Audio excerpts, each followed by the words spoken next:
let's start navigating through all these features this evening, right? While we are installing, we are going to pass through them because some of you told me that you've been using it. Maybe even those who are their first time, tomorrow you can progress. So let's start by this big C, this application menu in left hand corner. When you click there,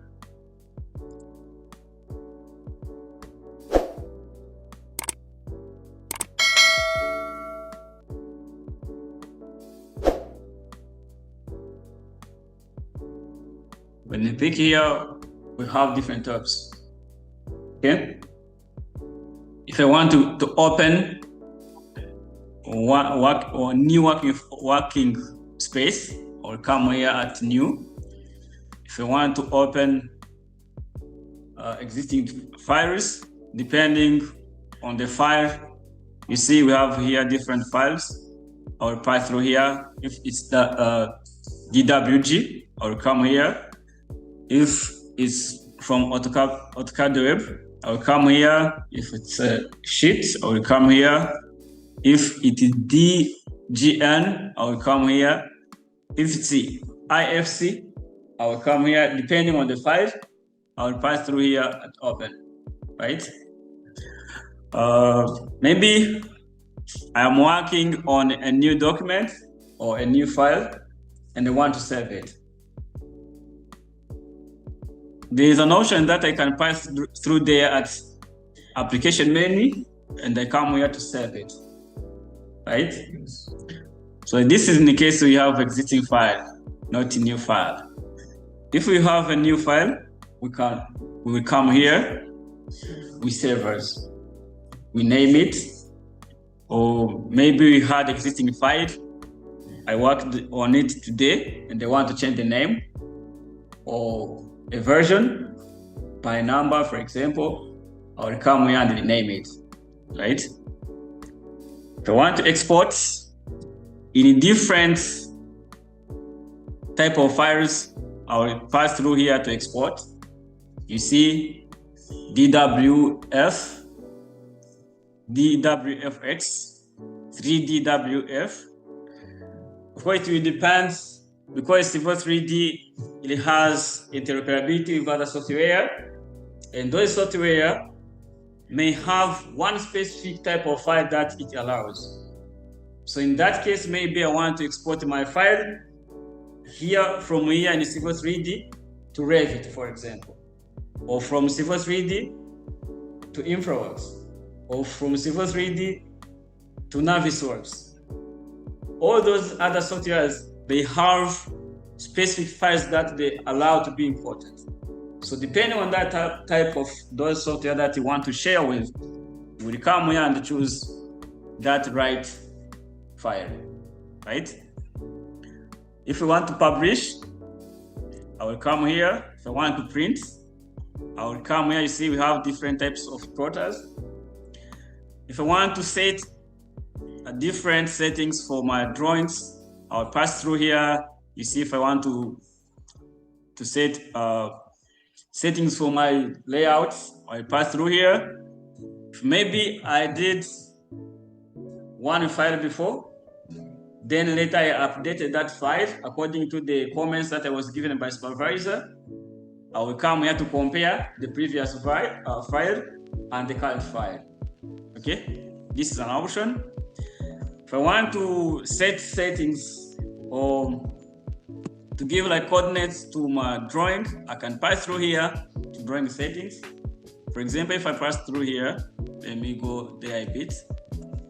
You see, I will get this dialog box to pop up. See from here at units and zone, you see here I can choose which type of units I will be working in. Yeah, because here we use metric units, I will come here to meters. But if I use feet, I'll pick feet. So for us by default there was meters, so I'll keep them. Here I can change the scale on which I'm going to be working in. The type of unit of angular. You see, by default you have degrees, but if I want to work in grades or radians, I will choose that type. Okay. Then here, I may have coordinates that were corrected on the side, right? Maybe those ground informations are not georeferenced. I will bring them and import in Civil 3D, start drawing.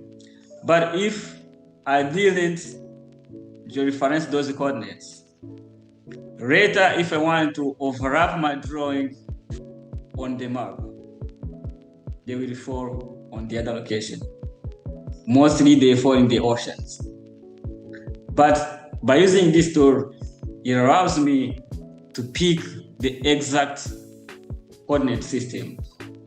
Okay? As you can see here, you have a list of all countries. But unfortunately, here there is no Rwanda and Burundi. They are not there. Yeah, they're not there. For Rwanda, I will come here at the last item here, which is entitled Auto-Registered. When I pick it, you see, if you use the GIS, you know that you use ITRF1, right? You see it's here, which means that now I will be setting my Civil 3D to the local coordinates of Rwanda. Okay? So, but don't navigate through these countries searching for Rwanda. You won't find it. So better I will scroll down and take the last one, Auto-Registered. Okay? Then I will be getting them. In this case, if I start by setting these local coordinates, it means that even when let me show you, for example, you see geolocation, and I come and activate.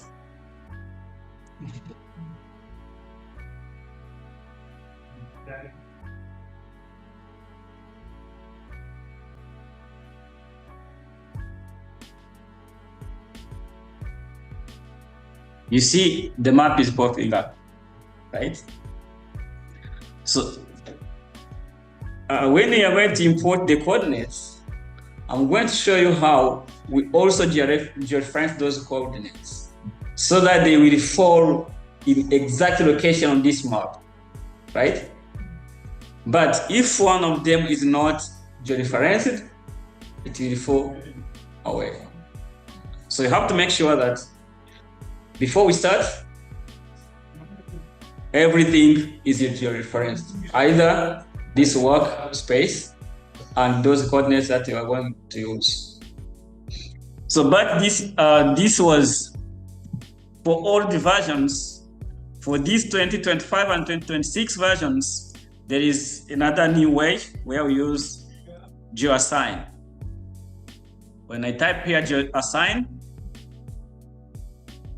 they give me this dialog box. Then I will come here to customize. I choose ITRF Rwanda. Then if you zoom here, for example, you see here you have Burundi and they have Rwanda, right? You see it embodies the map of Rwanda, the boundaries of Rwanda, and here you see it touches in Goma, and here you see it touches in Tanzania. You see Bukoba. When you go up, we find the Mwanza there and Uganda. So when I click OK, also I will get the same result. See the map. Okay. So I was here, right? So we passed it through here. Then if you As usual, whenever I want to start a drawing, you have to start by setting units. Which unit are you going to use? So you pass through here. You see, if I click here, it's like in AutoCAD Classic. Yeah. So you see,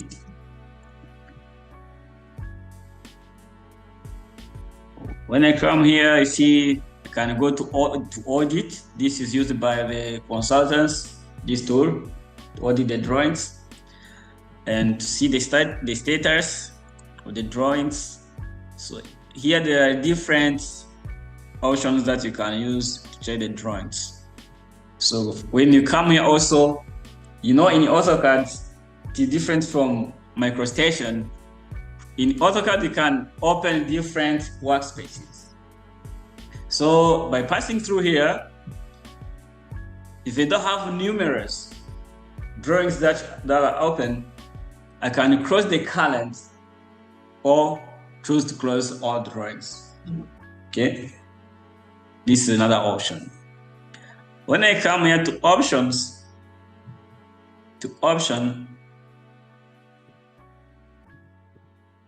for example, you see here, you can choose the files, display. Here in display, I will manage how my workspace will be looking like, whether it will be white like this one that I have, or whether it will be dark like the screens that you have, whether this ribbon will be displaying as black or as white. So it will depend. For example, here at the ribbons, I've chosen to display dark. If I want to display right, I will choose it. Okay. Here for colors, this is a display of this workspace. You see, currently for me I have white. For you, I think you have dark, right? For those who have open screens, okay? You have dark. If you want to change, you can go there, you choose white or dark or magenta or cyan, depending on the color of your preference. Okay?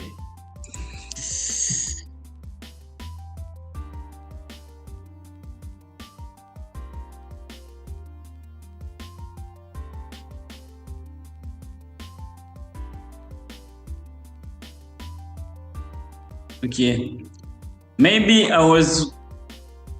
I've spent maybe like 3 weeks or 4 weeks without using Civil 3D or AutoCAD, and I have a command in my mind that I want to display, but it slipped my mind or I have forgotten it, right? So if I come here, maybe I type the line, you see it gives me different types of lines. It's like search, right? So when you pass here in application menu and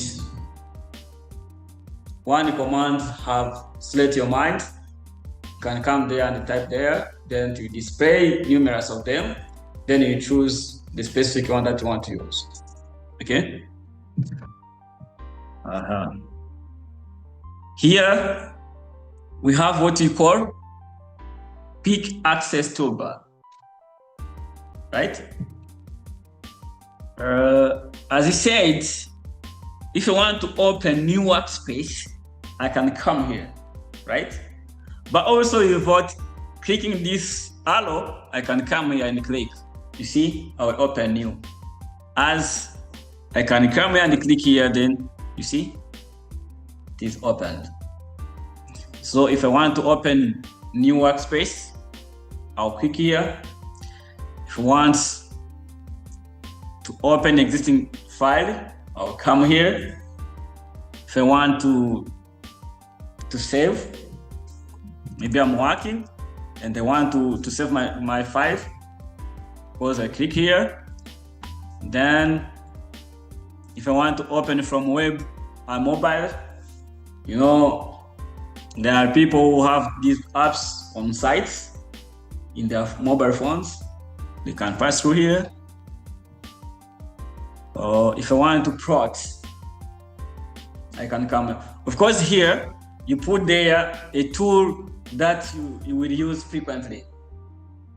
A tool that you think that you will use frequently, you will put it there because it's nearby you. So for example, if I click, maybe I'm working with site grading, for example, and I want to add it there on the quick access toolbar. I will come and add to quick access toolbar.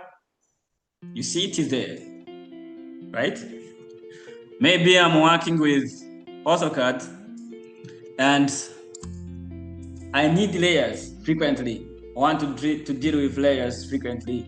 Of course, I will come here to layers, then I click to add to quick access toolbar, then you see it's there. See, so you can add there any feature that you want to use frequently. Okay.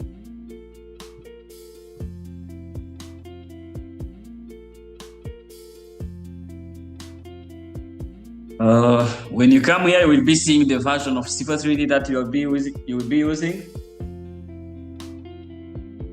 If you come here, you find your credentials. When you click in this drop down, you can see your account details. You can go to purchase option. Maybe it is about to expire, then you want to purchase a new one. You can pass through here. Manage license, private settings, and maybe I want to log out. So this is an option of logging out. Okay. Here at the bottom there, I have, if I can put like a dialog box where I talk with Civil 3D. Of course, if I want to type there a command, for example, if I want to type move, for example, you see it gives me different options of command. It's where I talk with my Civil 3D. Okay.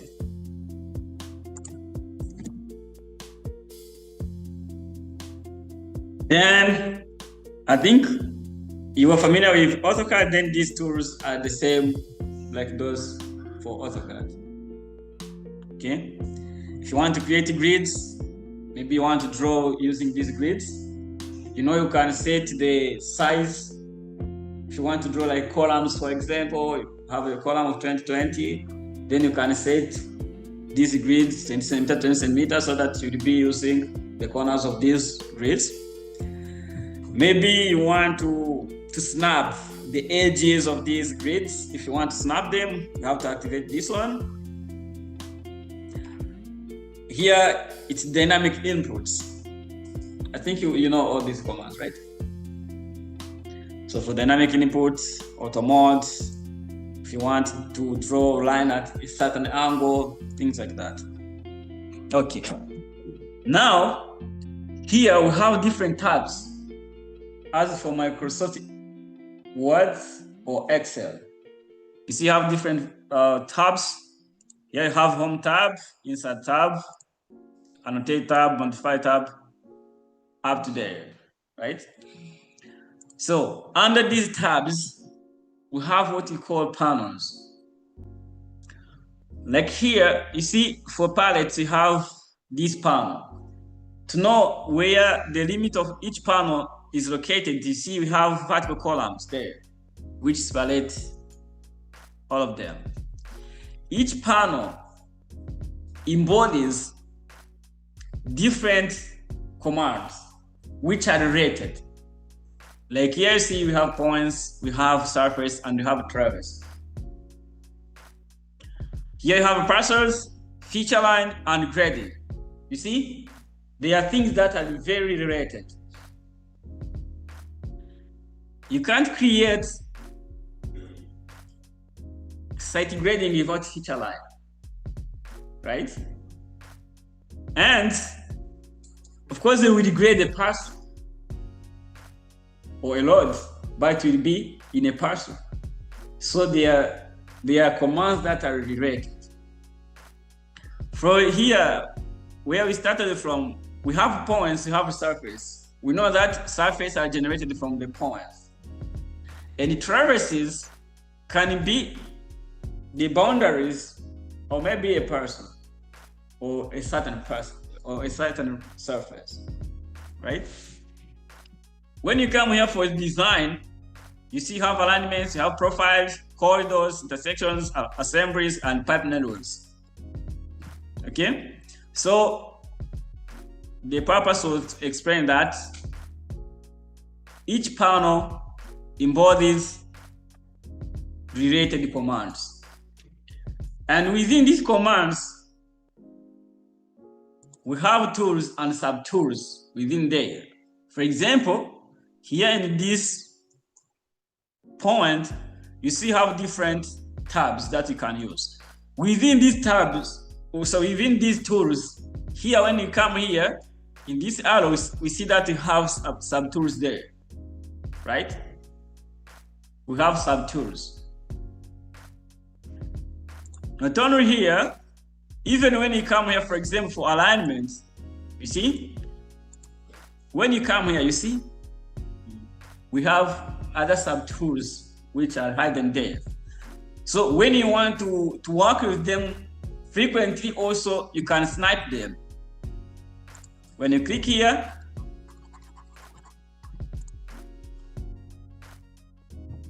don't close it. It's like locking it. Like, click there, see? It is hidden, right? So here we'll be having different panels. So for home tab, it's where like 80% of our time we spend just dealing with the tools here, because they're the one that we use during our designs. Whether you are drafting, whether you are designing, you will be dealing with these tools. Okay? So in Insert tab, it's here we import the information from our side to our Civil 3D, right? For Annotate, it's here we deal with text, right? Tables, legends, things like that. For Modify, it's where we modify different elements that we will be having in our workspace. In Analyze, we'll be analyzing or just visualizing the results from our entities there that we have here in drawing. For example, if you want to check for quantities, we'll be using this tool mostly, like this dashboard, comparing two surfaces or three surfaces or whatever. So when you come to view, this is, you see you have a pan. If you have a drawing, you can pan it so that you can visualize it well. You can use orbit, you can use extend to zoom extend. We will see that when we be drawing. For example, I want to have different views. Okay. You see, like here I have different ways that I can display things. Maybe I have like we may have different different tasks for one load.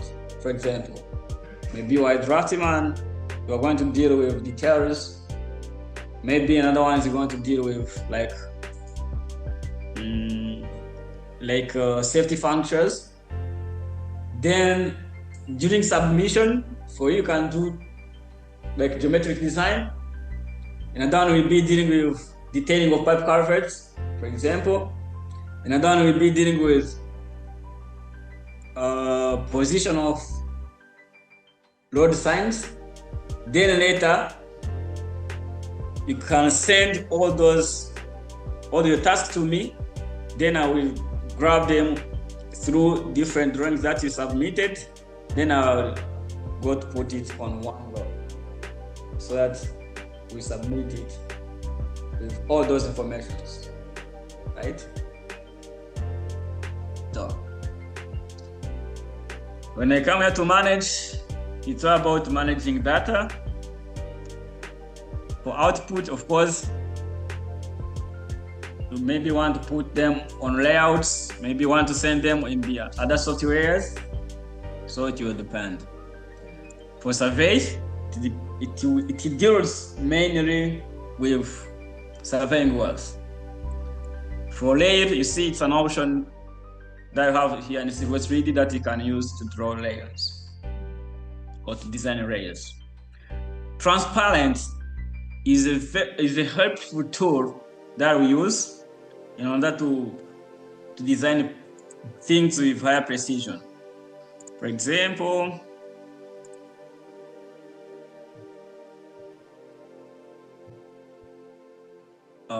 let's say that I want to draw a line with a specified angle and a distance, right? Let me say that it's an angle of 200 meters, which is drawn at an angle of 45, right? So, but these commands, they work as seconds.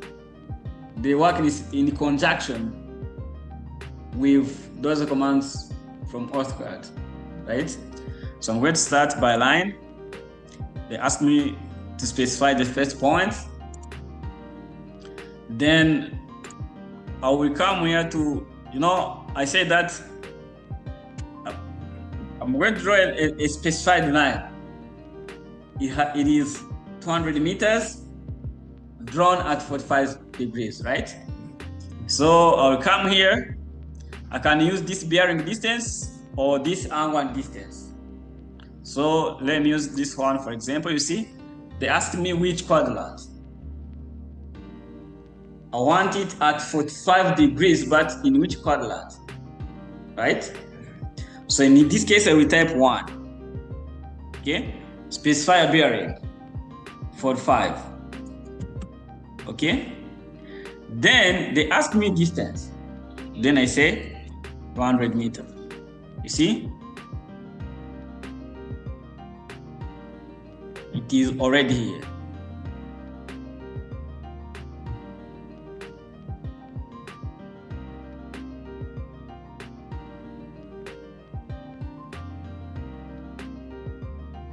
I want to check the angle. You see, 45 degrees, right? Then I got dimension.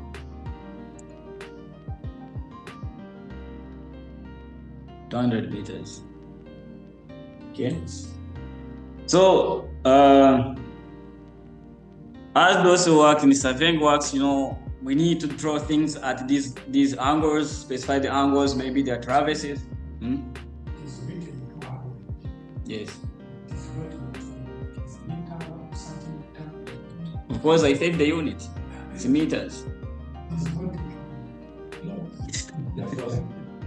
But when we are detailing, this means that unit is not in each end. Or unity is in. Of course, when you are creating the layout template,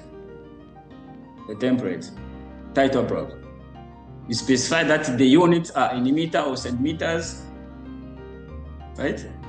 Yes. Because when we start working, of course, we have to set the units. Sorry, we have to set the units, right? We know it was meters.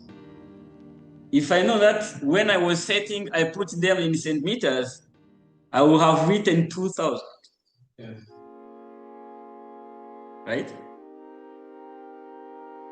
There is no way of after 200 in the meter come. No, I don't know that option. Because when you are going to make your templates, you put there the space for units, Then you specify which units have you worked in.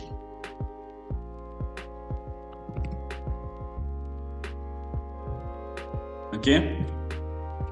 So this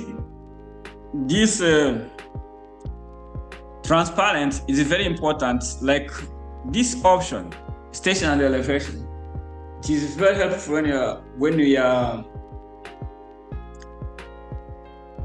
when you are designing as a bit drawings, because you have specific like vertical curves.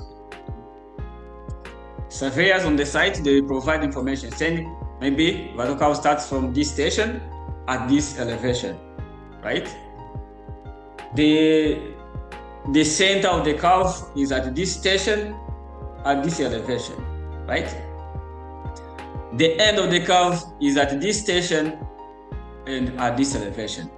So having that profile, you will use this command and then you specify which station exactly, then at which elevation. You will be having that point. So by having those different points, then you will be connecting them either by if it's a straight, it's a grade line, or if it's a curve that you want to insert there. Okay, but of course you will be having a tool that is helping you. Okay. For InfraWorks, it's another software. I think you know it. InfraWorks. Do you know it or not? InfraWorks. You know it, right? Not? Okay, let me show you how it works when I have it installed.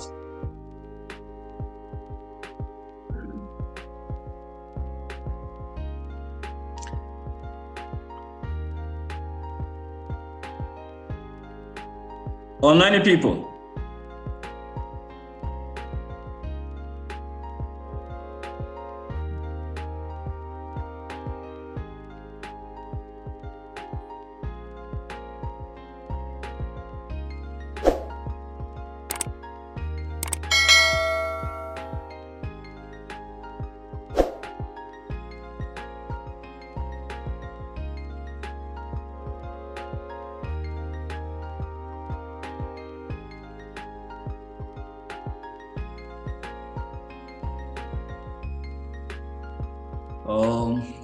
Let me use this one from Kinamba.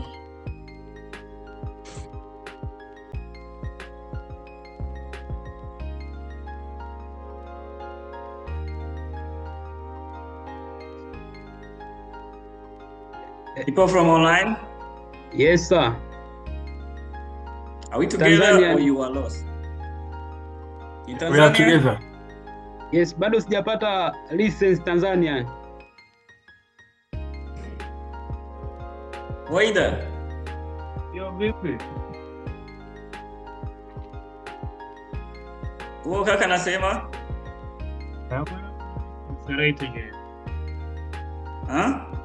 Ntabwo arabona license we urumva ari gukurikirana atarabona license aratayitegereza. Okay. But we are passing through the features, right? Yes. Yeah, we have not yet started. Yeah. Okay. Yeah. So you see the InfraWorks is like this. So when I enter there, I go and choose a map of the site where I want to work. Then you see it displays things in 3D, right? Whether they are roads, whether they are buildings, where they are trees, rivers. You see how you have river, and so on. So as I told you at the beginning, this Civil 3D and InfraWorks, they have interoperability, right? So I can come here in the InfraWorks, I select the region, then I extract maybe like center line of where I wish my load to pass through. or I propose my road to pass through. Then this one, so let me introduce it well. This mainly, this software is used for conceptualization, just to present, to convince readers, because they are seeing them like in 3D. Yeah. Yeah, sure. Then I will take like this alignment and I import it in the Civil 3D for details. Then later I have an option of taking back that detailed drawing with specified different sub-assemblies. Maybe I put there retaining walls, maybe I put there like walkways, curbs of preferred type, lanes, maybe the dual carriageways, all the features as I agree with the client and the consultant. Then I will import it here in InfraWorks, right? Then I can do all the other maneuvers, like putting there like the lights, trees around the way I wish that will be looking like in the future, things like that, just for presentation. Yeah, so this is the InfraWorks. You see, it shows the elevations, right? If we have a river there, it shows it. If you have buildings there, it comes with them. Okay? So, it's another course site.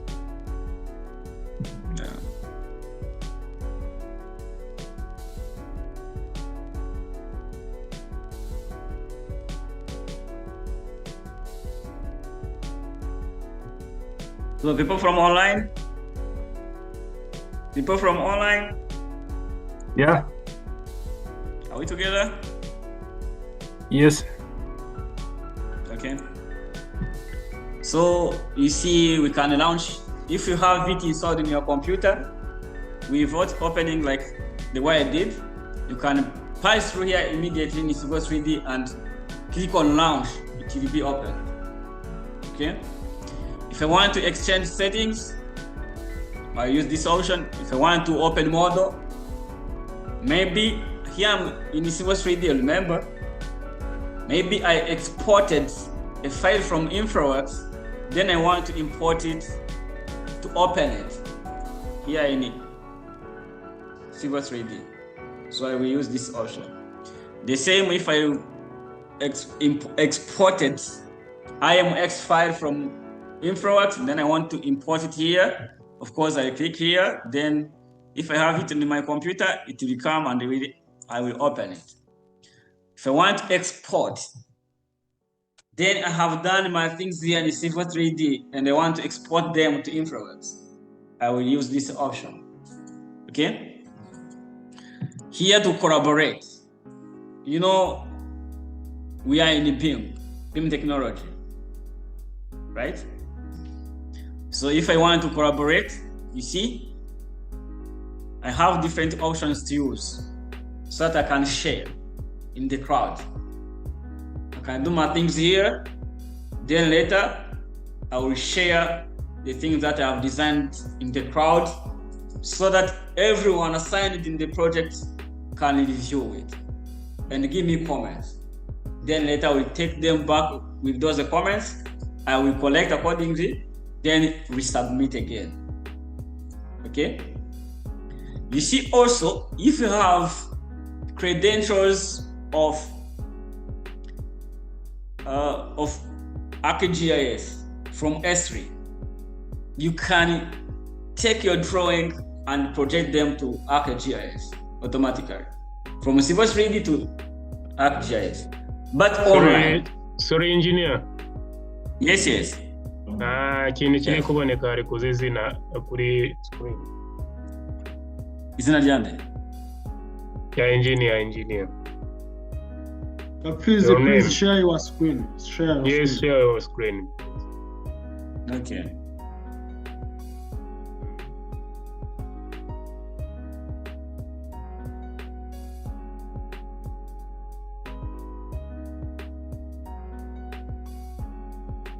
Do you see it now? Yes, that's good. Okay, thank you. Okay. Okay, now, you see what I was telling you, if you have credentials from S3, you can share your drawings to ArcMap, right? Yeah. So like when you come here to Express Tools, they are the tools that we use to draw different shapes or different objects. When you come here to feature the apps, you can add there different apps. Then with vehicle tracking. Do you know it? Vehicle tracking. Yes or not? Not? Mainly for cars, vehicles and manual. Yeah. For horizontal curves, especially when they are sharp, to check whether it won't off track outside of the pavement, or in the junctions to check whether it won't destroy those turning curves, right? For those who didn't see it, let me show them a bit.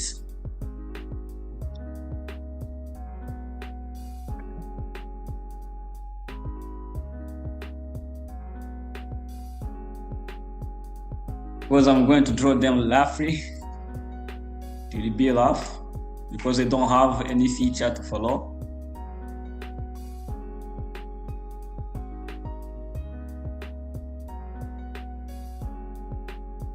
You see, we want to animate. Oh, sorry.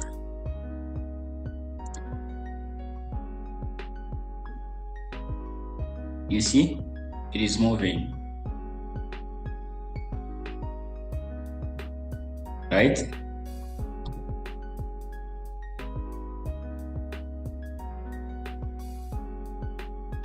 So of course, we will be having a sharp curve. You will trace this seat path. Then you will see if it is not off tracking outside of the pavement. Of course, if it off tracks and it's the design of the vehicle, you will know that you have to extra widen your road. Okay. If it's in the junction and it hits the curve, of course you have to extend the radius of turning radius. Okay. Maybe even in the parkings, you have to make sure that it is entering there safely. Okay.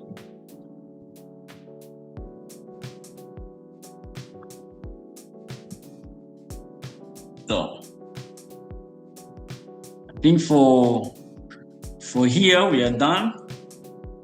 Then we come here to tool space. Very important tool.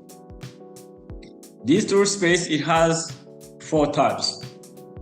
You have prospector, it has settings, it has survey, and toolbox tab. Right? Each one has its specific functions.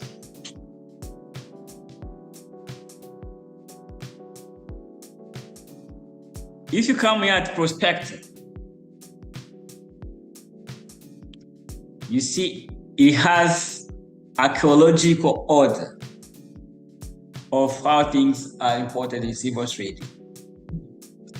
We start by points, by importing points. We create point groups. After that, we create surfaces. We create alignment and the feature lines. I think you know the difference between alignment and the feature line. Yes? Yes or not? Do you know the difference? between alignment and the feature line.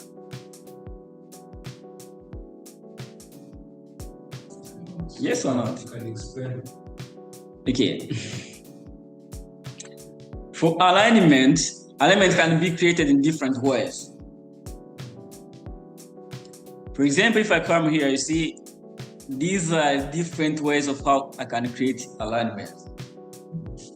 Can create it from creation tools. We see that when we reach on the alignment design, we can use best fit alignment. In this case, we'll be having existing alignment, and we are going to create alignment on it, right? Because of course that word best fit, right?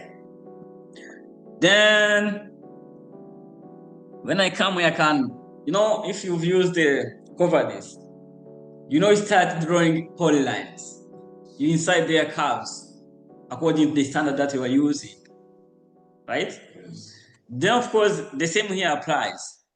You start creating alignment by using normal polylines and curves. Then later you connect them and you turn them into alignment, right?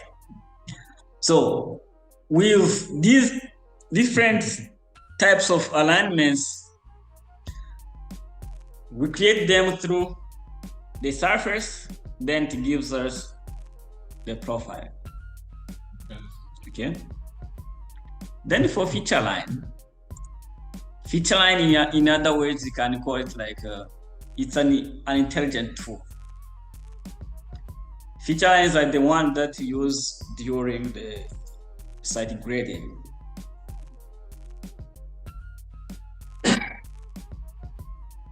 For alignment, it doesn't need to have a site, but for feature line, you must have a site.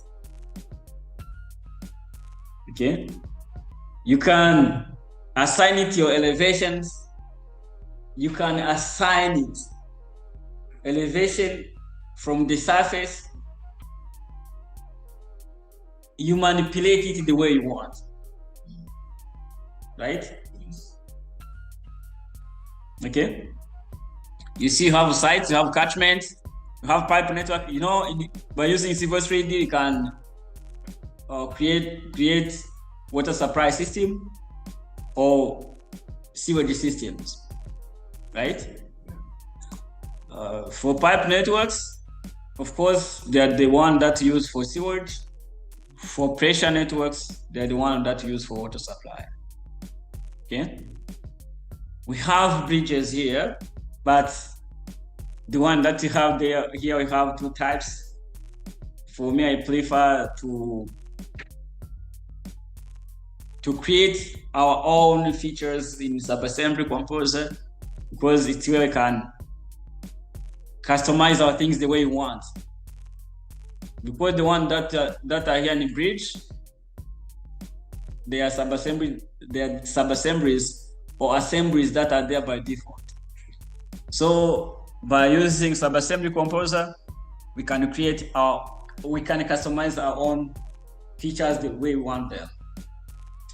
So we have turnouts, we have corridors, we have sub-assemblies and the assemblies, we have junctions, we have survey, then we end up by having view frames. Okay. Then here we have data shortcuts for surface, for alignment, pipes, pressure, corridors, and frames. Right? For here, let's come back here for prospector. The things that we will be having here, they are as by default in Civil 3D. Right? Of course, Civil 3D, it has its own settings that comes with, right?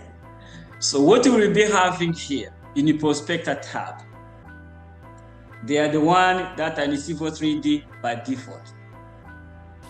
But if we want to add there our manipulations, we will use these settings. Within settings, this Civil 3D, it is in AutoCAD standard, right? But for example, if you want to integrate other TDA manual, because like in Rwanda, when we are designing, when those people from RTDA, they come from the site, of course they will be dealing with their manuals, right? So you have to prove them by using drawings, because of course drawing are the only language that we use in communication as engineers, right?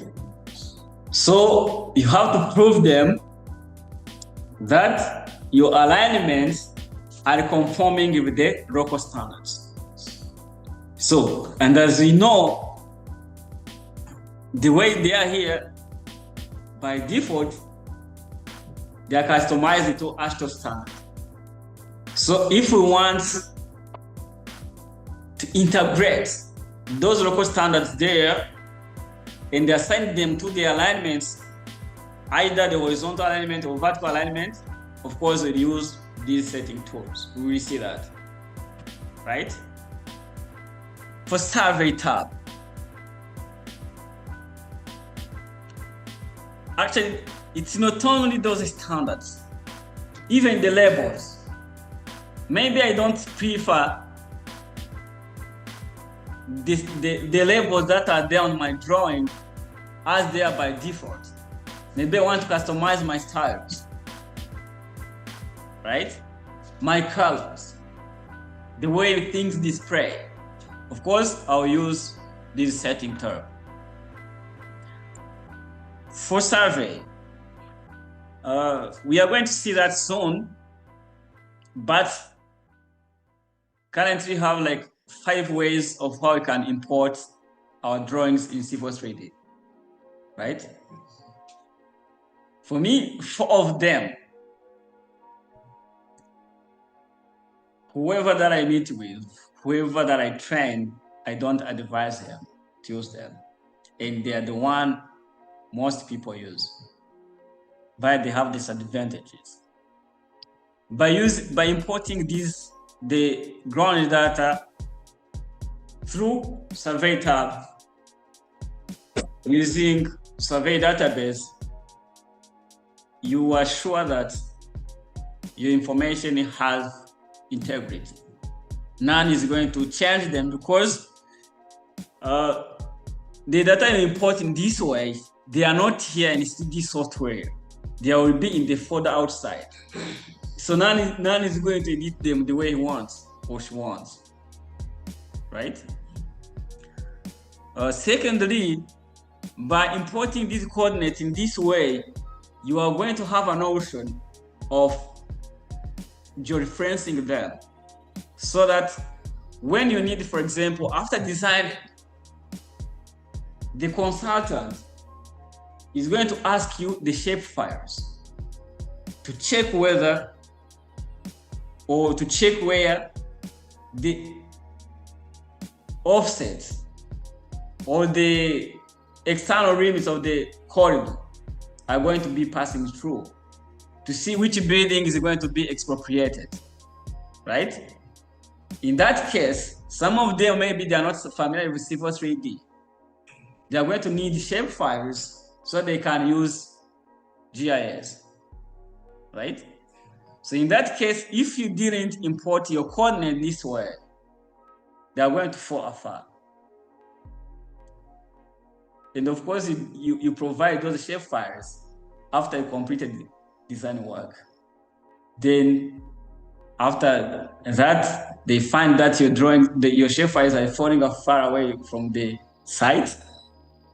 Of course, you're going to revise if you are not tested out already, right?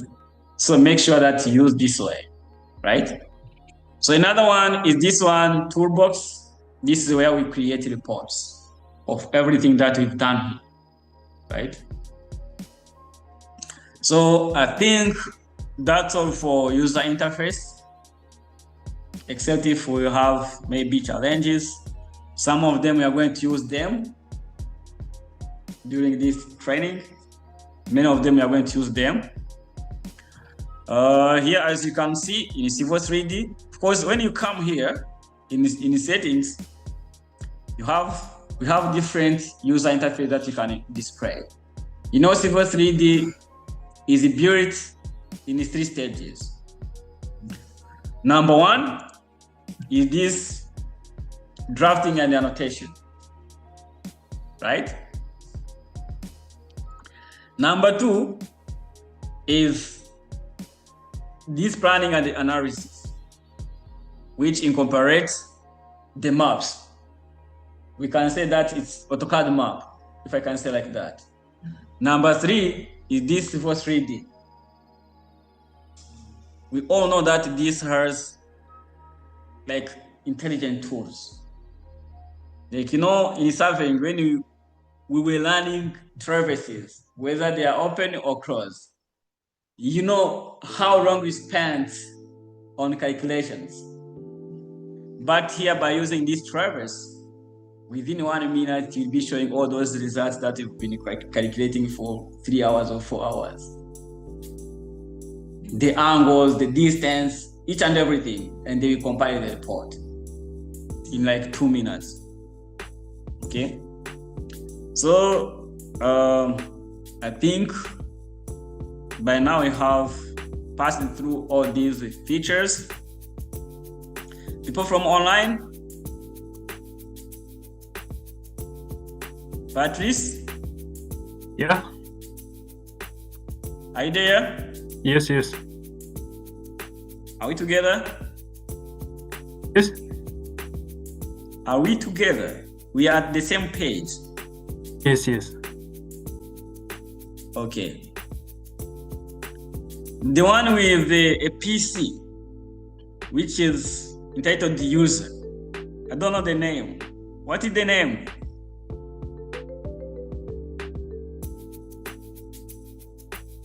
Hello? Hello?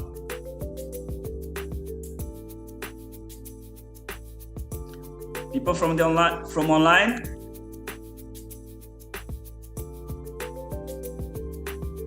Okay. So for user interface, I think we can stop from here, except if you have maybe problems about maybe feature that you didn't understand. But as I told you, we will be passing through them, mostly one by one. So now, next point is how to create coordinates. So how to import. I'm going to see how to import, then I show you how to create them, not to import them, but to create them here in Civil 3D. Okay?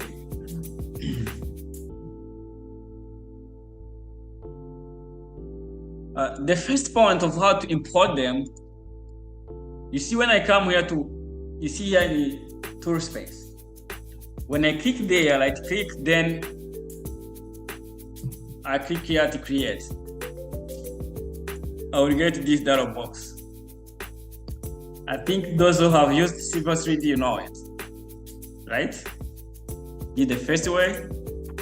The second way, when I come here to points, then I go to create points creation tools. You see the same dialog box. Okay. Then when I come here and I come to import, you see I can go to choose which file, then I import it. When I come here to point from file, right? You see, I'll go to any file, then I will get it, right?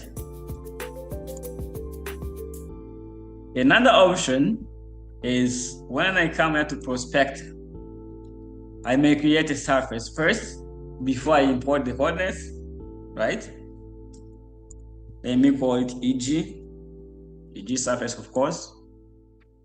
Then I come here to define the source.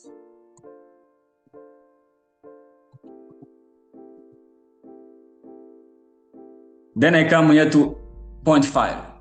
Then I add. You see? They will land me there. right? Right now, I think we've saw like 4 types, right? So the last one that I prefer is this one. To go to pass through survey, then I come here to survey database, then I go to set working folder, which means I'm going to create that folder that I was talking about, right? Then I will come here. Let me create this folder. You see? Let me call it, for example, training. Disney survey data grading, then level 3D 26. 2026 training. Then the path does not exist. Okay. So then I'm going to create new local survey database, right? Then let me name it Civil 3D 26. Okay? You see my survey database is created, right? Then when I come here to import, of course, among these 5 ways of importing coordinates here in Civil 3D, this one is the one which has challenges, because we're going to pass through different settings, but it is safer than the previous one, right? So I'm going to come here to import survey data. You see that name?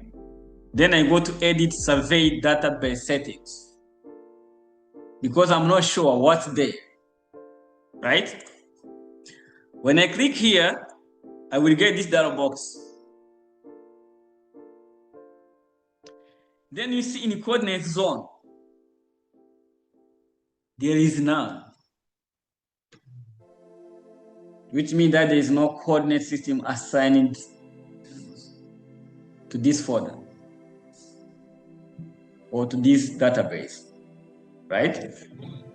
So I will click here. You see, I have that list of all countries except Rwanda and Burundi. Then I choose my auto-registered, right? Then you see, I have it now. Now I'm sure that my database is georeferenced to our local coordinate system. Okay?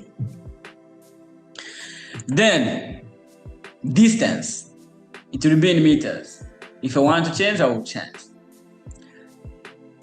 Degrees or angles, I can choose a format here, whether it will be in DMS, grades, decimal degrees, and so on. Mostly, we prefer to use decimal degrees because you don't need minutes and seconds in our measurements. Only degrees will be enough. Okay? For bearings, north and azimuth. So here it will depend on maybe the choice of your company, but generally I prefer bearings because it considers the whole cycle 360 degrees. Okay? I think all of us, as we are civil engineers, we are familiar with these things, with these terms, what they mean, right? If you meet with a challenge, if maybe you get confused, that's why we're here. Don't get lost. Don't accept that we continue without understanding that feature, right? Okay.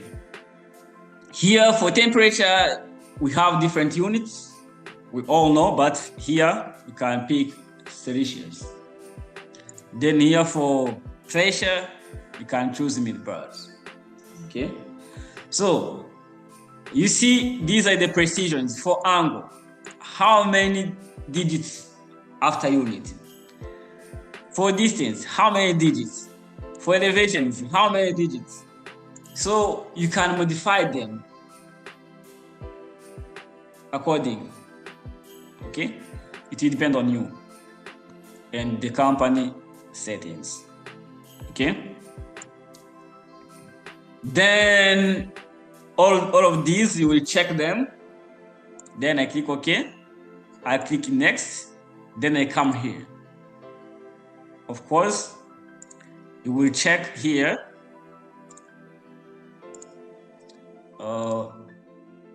Here you have to make sure, because for me, fortunately, now when I come here for data source, there was 0.5, but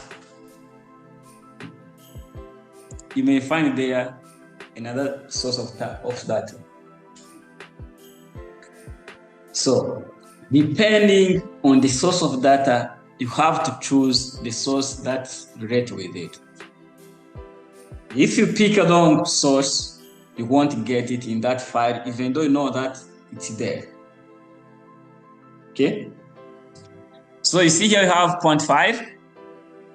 It may be points from drawing. It may be land XML file. So for now, on my side, I have 0.5. So I will come here to add. Then if they are there, of course, I will pick them. Okay? Like you see, for me, they are not here. You see it's here, right? So maybe I will import it. Then, fortunately, now the format here in Civil 3D confirms with the format that I have in the Excel file. For those who are using this software for first time, for example, I will come back on this. No problem with this. Don't worry. But I have to make sure that point numbers are assigned to the title of point number. I have to make sure that nothing coordinates, they are assigned to nothing title. So I think you know the difference between nothing and easting. When you are given Excel sheet, having these coordinates, you know how to differentiate them, right? How do we do that? How do we differentiate that? X from Y.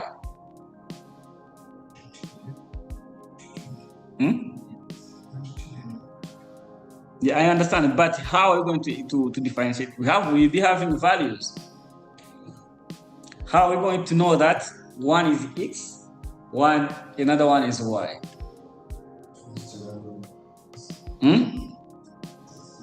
First one is X, the second one. Always? Sometimes it's X. Eh? But the first numbers, they are not equal.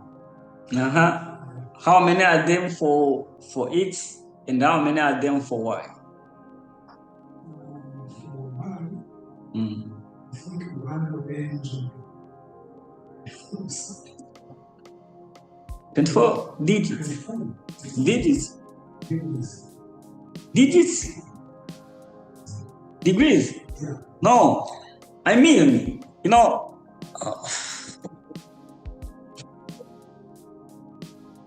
people from online, let me ask those from online. People from online?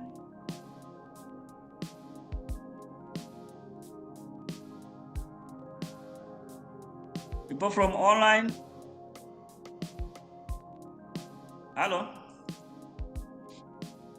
Hello? Hello? Hello? Yes.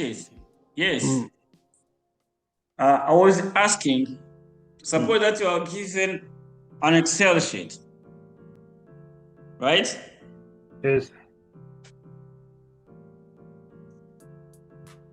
having the coordinates, it has serial number, it has coordinate Y and X, elevation and descriptions, right? I was asking, how are you going to differentiate X and Y? How are you going to know that these values are representing X and then these one are representing Y? If it is not written in the Excel sheet, yes. it is not written. It is not mentioned in the Excel. Yes, they are not mentioned. So for the easting is always have less digit compared to the nothing. One have, for example, 7 digit, and the other one have 6 digit for the nothing, and for the easting it is only 5 digits, if I'm not mistaken. No, wait. Repeat again. So, but for that case, it's for Rwanda. Come again, please. Yeah, but it is for Rwanda, for the ITRF. The easting is always have less digits. How? For example, if you how have... many are they for easting? It is 6 for easting. And for nothing... Then for nothing? It is 7. Yeah, true. You are correct. You did it.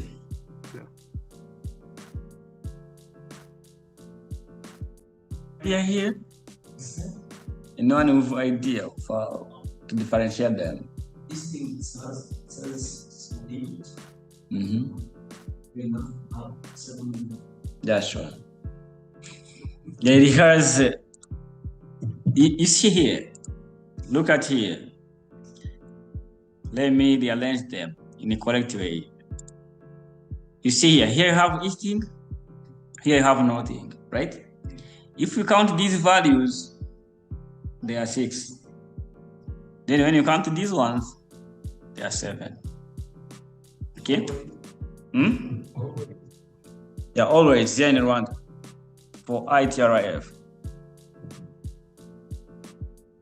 So, when you use the GPS on site, for those GPS, they are inverted. Y comes first, then X next, right? Because to be having serial number, nothing, easting. So before we import those coordinates, you have to reverse them, right?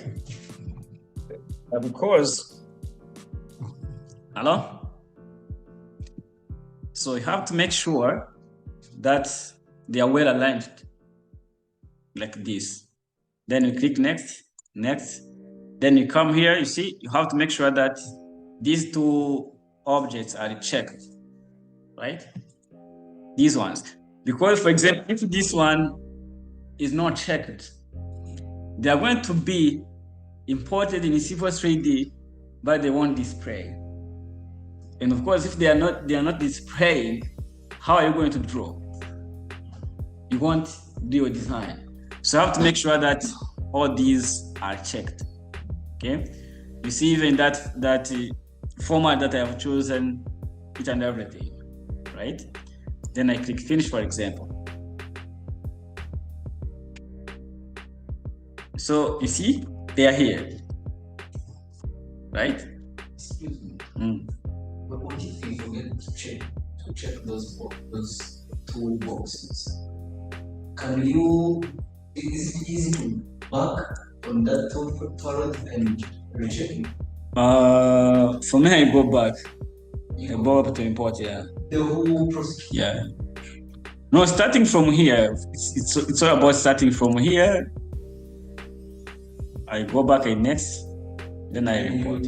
Yeah. That's it. Not creating from scratch. Yeah. Yeah. So, like, Here, you see I have them here. Then you see, because in order to make sure that they are assigned well to the local coordinates, I'm going to assign to georeference my working space. I'm going to type there geo assign.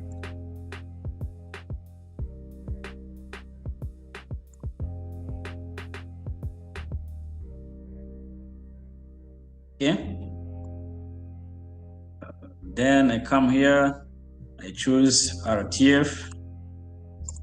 Then I'm going to reduce the scale so that my objects will be visible like this, right? Then now I'll go to display map.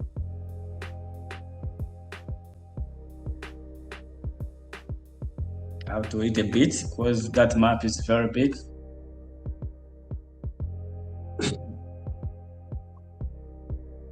Now you see. See, we are found in the exact location. Okay, which means that by this way, I will be designing looking the surrounding features, right? Yeah. For example, these maps from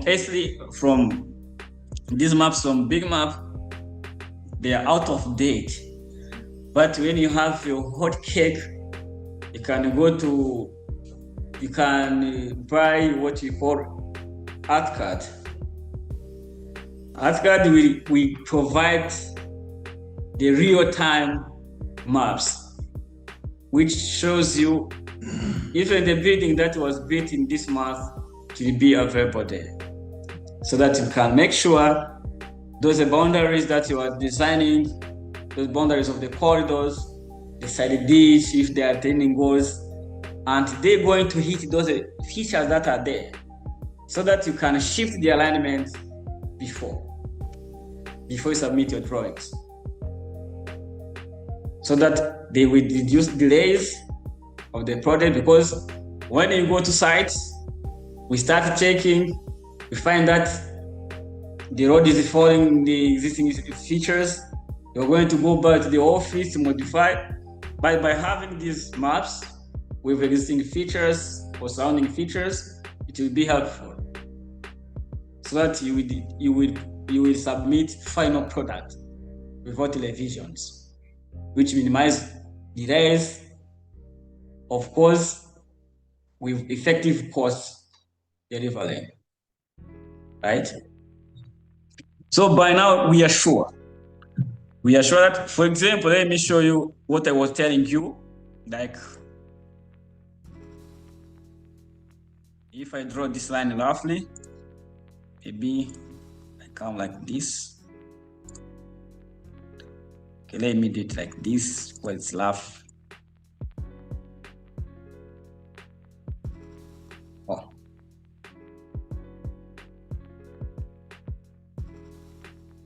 Let me progress like this. Okay, I have this line, right? I'm going to export it to CAD.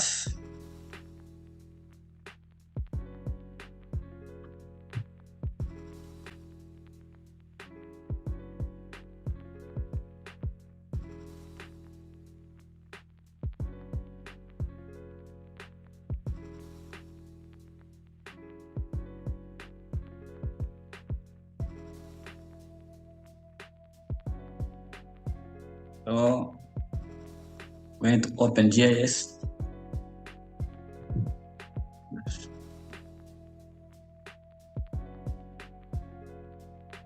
We open an ArcMap. I'm going to transfer this to ArcMap. Yeah.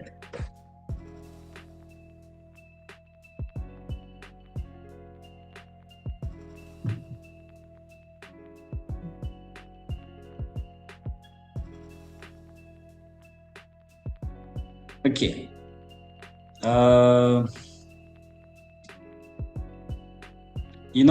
Clients, especially those who work for themselves, to entrepreneurs. When you go to, maybe it's a topographic map that he wants, one topographic map of the site that you want to develop. Then you have like drawings from AutoCAD. You know, you can take drawings from AutoCAD and convert them into AutoCAD, right? Then you can have those features. For you, you work as a surveyor, you go into sites to coordinates, then you came in your office, you import coordinates the way we did through survey database. They fall in exact location, right? Maybe the architect use the AutoCAD. So what you are going to do, you are going to convert those drawings from AutoCAD to AutoCAD. Then you are going to import the AutoCAD files to that land that you have collected the coordinates for, right? Then what you're going to do, maybe you want detailed survey of proposed features. Oh, sorry.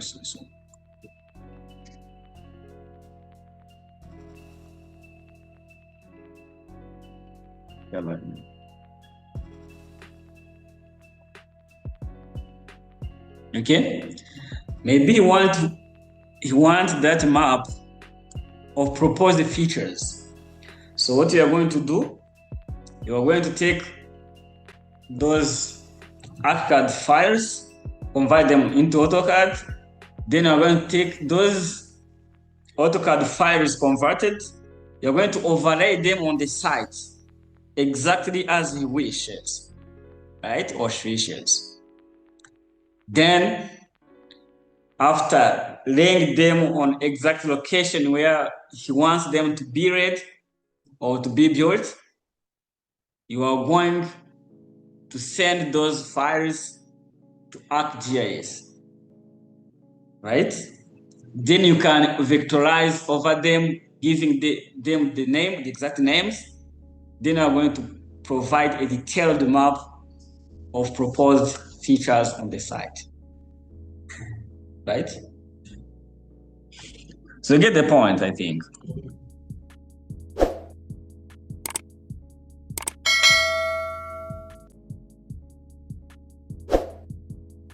Let me import my data.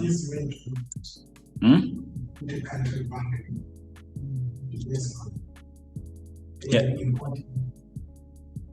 You can either start with a base map or with a CAD. No, when you start with importing drawing, then a map later, because that map won't be projected, they won't match. But like this I did, it will overlay. Let me show you, for example. Let me first be sure where I sent that drawing. Let me be sure where I sent this one. Let me go to export, CAD, and I go to desktop. Come here, beam level 1, call it, okay, it's a CAD, it's okay.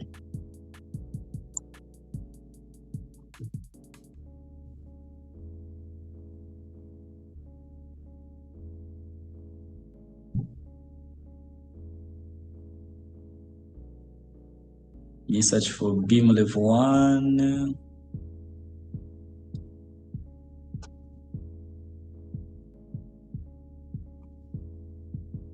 Allô? Alexandre? J'arrive. Allô? Allô? People from online? Yes, sir. Yes, sir. Are you hearing me? Yes, we are following.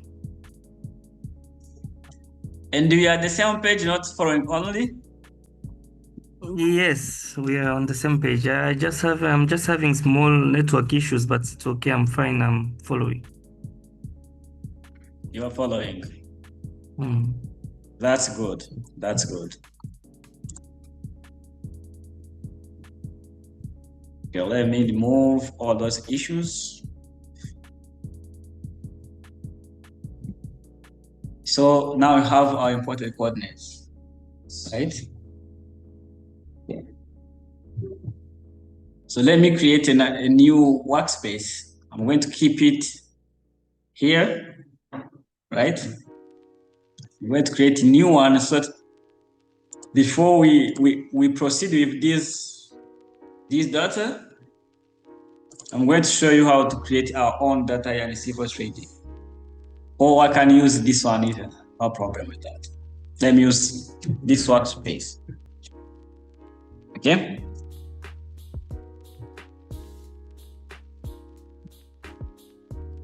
Now, when we come here, we go to point creation tools. We get this dialog box as we saw. Then, when I activate these double chevrons, I will be having these tools. Now, I know we all know points, and sometimes we import them here.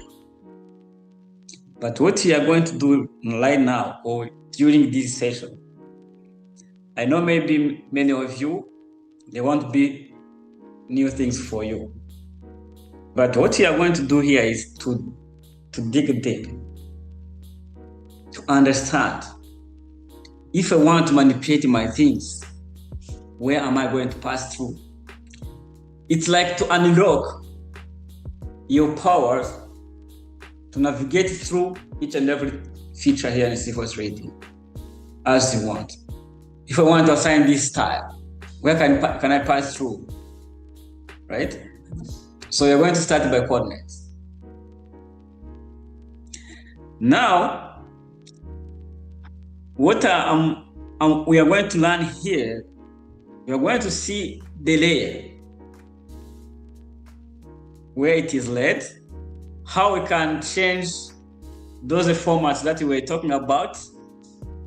If it's X, Y, which is going to come first and which is going to come later. If there are styles, how can I assign a style on my point? If it's a number and the name and the format, how am I going to manipulate them the way I want? Okay? Let's start with this one. Layer default. You see, they are stored in V node. Right? By default, they are in V node. But for you, you can create your new layer for these coordinates. Or I have these coordinates there that are imported from the site. But maybe I want to create my own coordinates depending on what I want. Maybe I want to create coordinates for new electrical pole that you want to install there. And they don't want that coordinate to be in the same layer with the coordinates that were collected on the site. Okay? In that case, I can create new layer for my coordinates of poles. Maybe it's a coordinate for road signs. Maybe it's a coordinate for beacons over the drainage, crossing drainage. You know, on bridge, pipe culverts, box culverts, we put there beacons to alert driver that ahead there is narrow space, right? So it will depend. So what I want is that in our minds, we become free we know where to navigate things, where to set our things. So by passing through here, you see we are in the V node, they will be red. And when we display them, of course, they will be red. But you can create your new layer. You can take those coordinates outside of this layer, V node, and assign it to another layer. It will depend on your choice. Okay. So you're going to point creation tools. When you finish this one, even you can close this box. For me, this is the one which is crucial. So for local coordinates, you see, we start with nothing, which means that a coordinate that I will create by default without modifying. The first coordinate will be nothing, then the next will be easting. Okay? And maybe I want that by order, I will start by easting, then nothing. Right? In this case, I'm saying this because it's very crucial, because like when you have your alignment, fortunately I don't have my pen that I can help from online. So tomorrow I will check it. But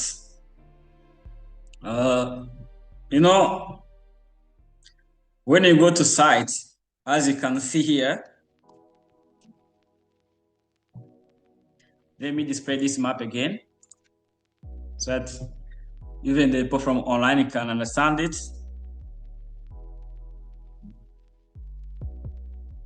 We had a roadway with this width. Okay? Currently, maybe the width is enough. But what they want to do is to upgrade the surface, the texture. Maybe it was off, they want to make it asphalt. But in certain cases, even the roads are narrow, the existing roads are narrow, then they want to expand because traffic volume have increased, right? So in that case, when you are going to collect ground information, we all know we have to consider the existing width, but also have to take coordinates even outside at large extent, so that even those additional elements will find the surface to display information, right? So in this case, remember, we are taking maybe approximately in 20 meters. The distance you put here, when we are collecting coordinates on the site, it depends on type of terrain, right? When it's flat, it's okay, you can take at large space. When it's steep, at small space. Of course, the more you increase the distance, the more you increase inaccuracy in your artwork, and it will affect the project, right? The reason why I said maybe for flat terrain, the reason why we can increase the distance is because even the errors in artwork, they are few. But in steep terrain, the more you increase that distance, the more you are increasing the errors. We will come about it when we will be learning the sample lines. Because here in Civil 3D, we have 3 methods that are there, right? Yeah.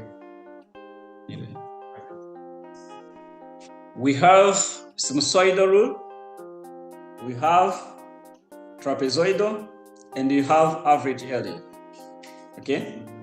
But of course, average area is the one which is accurate. That's the one that we prefer. Because you know that for trapezoidal, it considers that between the offsets, the line connecting them is a straight line. And of course, on the site, you can't find that. The terrain is unrelated, right? So if you set a large distance, it means that here you have a section and there you have a section. In software, it is concerning that between these two offsets, there is a straight line, right? While maybe it is a hill unrelated there. So that amount of earthwork, the software won't consider it. Get the point? So at the end of the day, you will count the earthwork.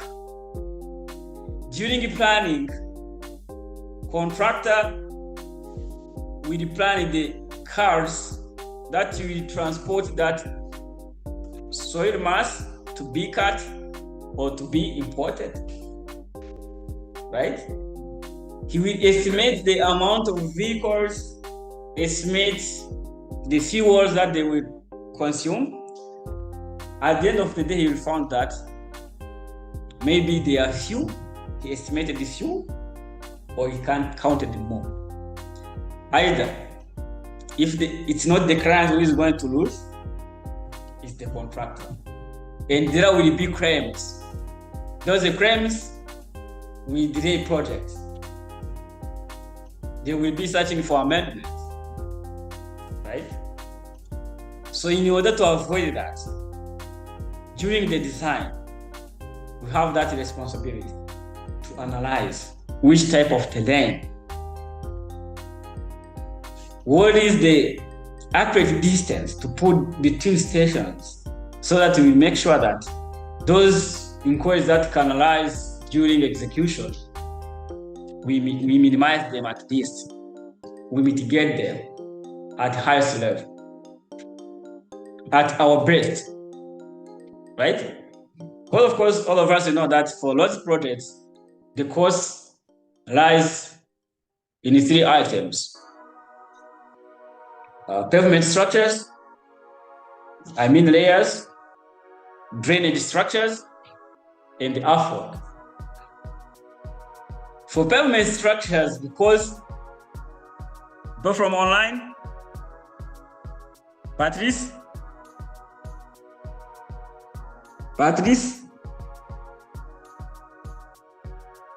Nukundo Alexandre,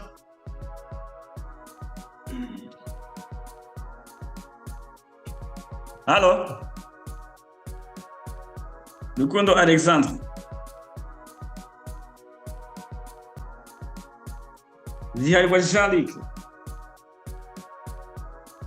Yes, please. Yes. Yeah. But he was on online. Claimed that he doesn't have a license. I think they are helping him. Yeah. Thank you. Are we together? Are we together, please? People Yes, from Peter, we are online. getting the replies in the chat box from Alexander. Okay. He's available. Okay. So what I was saying,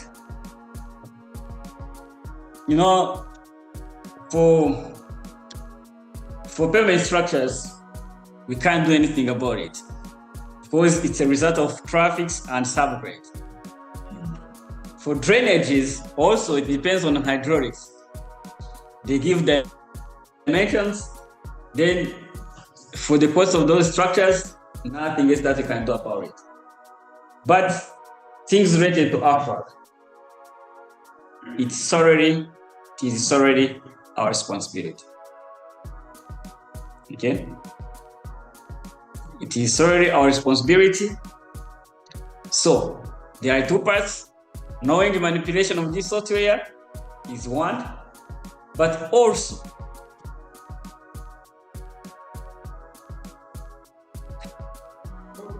to get completely involved in the theories and the principles related to design.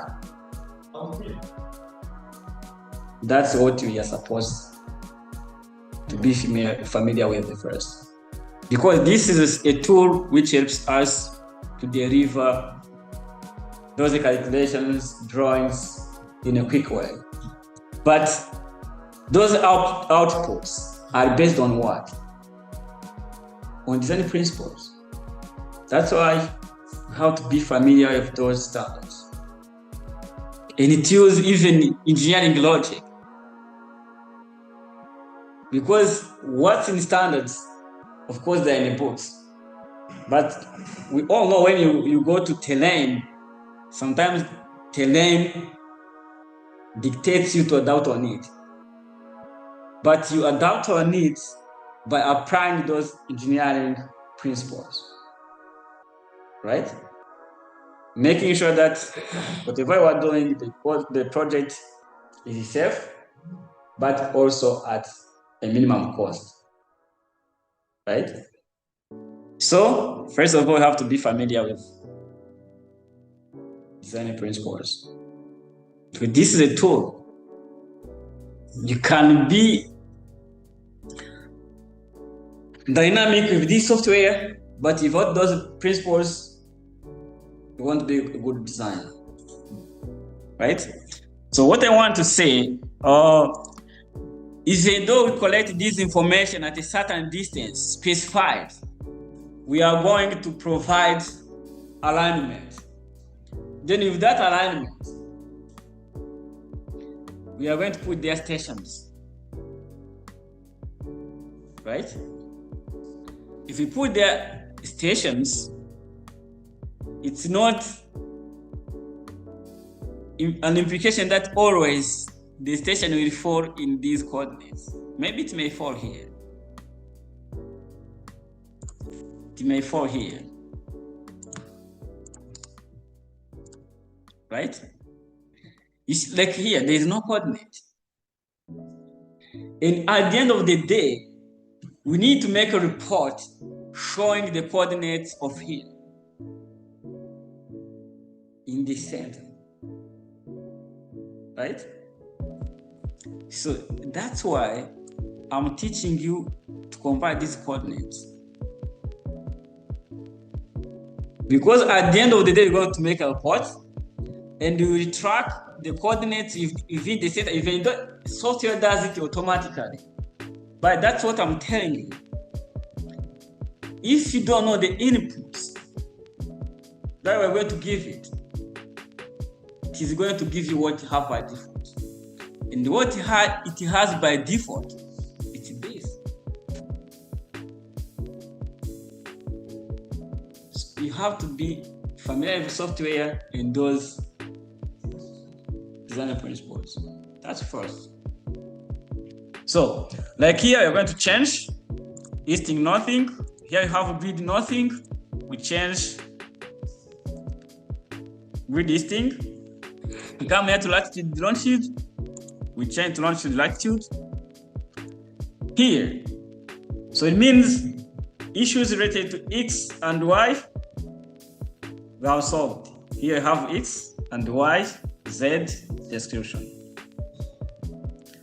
Now, prompt elevations. In this case, if we leave it as manual, it means it will calculate X and Y, but it will ask us to dictate it elevation. If we want it to extract it automatically, we are going to check automatic. If we have a surface there, of course, it will adapt elevation of that surface where that X and Y are connected. If it's in an empty space, of course, the elevation will be 0.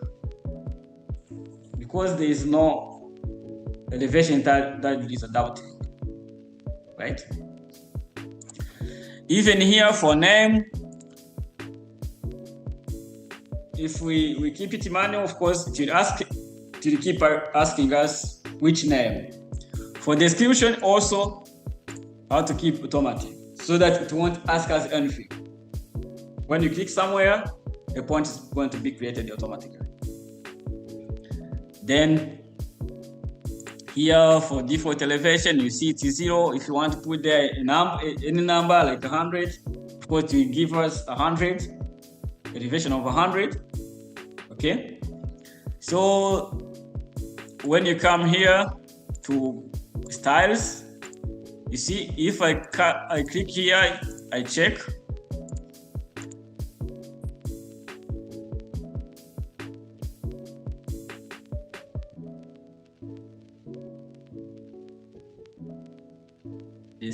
Description cues. You see, I have basic. Here I have different styles. Okay. So if we want to change the style, we will change. If not, we keep it the way it is. Point label style, you can change it. So these are the point name templates, group name template, identity. You see, like offset number. If I want to count point number 1, 2, 3, 4, 5, of course I put there these values, the sequence, each and everything. But what's important here is point creation. It will have critical settings. Okay. Then when I finish setting my points, parameters, then I'm going to come here at first tab, manual. Then when I click here, you see the point is created. Yeah.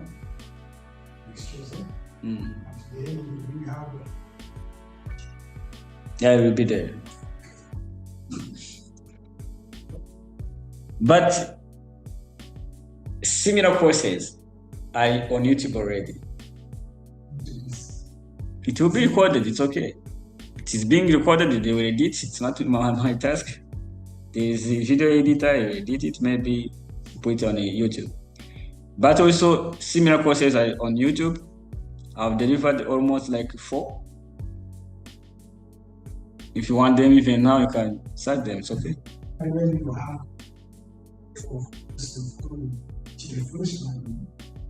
It's okay.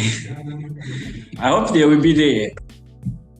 Okay, you see, you can create a point, right? Create a point is a coordinate? Yeah, it's a coordinate. If you want to see details, I can come here, I go to edit point, then you can see. Okay. Of course, it has a 0. But if you want elevation also, I will show you.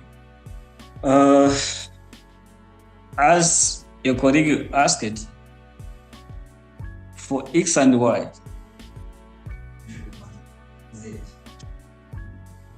I'm going to give you my opinion. To get the elevation of this coordinate, it will depend on the existing surface. That's where I can get spot elevation. Then I will take spot elevation where I put that point, right? And then I will assign it there, that point. Okay, I picked here, I clicked here, I got these coordinates. Then, since I will be having that surface, I will also get spot elevation to the same point where I have X and Y. But remember, the accuracy of that spot elevation will depend on the space between the coordinates. Because you see, to get spot elevation, Civil 3D do interpolation between nearest contour lines. You get the point. If they are far, very far, the accuracy will be low. But if maybe he got the coordinates nearby that settlement, so that at least the interpolation you can say that it's accurate. Of course, the accuracy of this spot elevation will depend on how far those contour lines are from. Yeah. That's my opinion about it. Yeah. And I think you understand it. Because you have a contour line which is passing through here. Another one which is passing through here. So I want a point here. So Civil 3D is going, we know how we used to do that manually calculations. You're going to do interpolation between this contour and this one. Then you will get this one. But if the contours that I'm referring, so that I do interpolation, they are far. Of course, the accuracy of even this point will be doubtful, right? But you can get it. If you have the nearby coordinates, you created the surface, then you create a point like this. Then from that built up surface, you can get a spot elevation from the same point. Then you will take these coordinates, then you see, you can modify it, put their elevation, and then proceed with your design. Yeah. So, you see this point, the way we created this one is what you call cover point. Yes. So, and it is editable. It is completely different from these ones. You see, if I want to shift it from here up to it, sorry.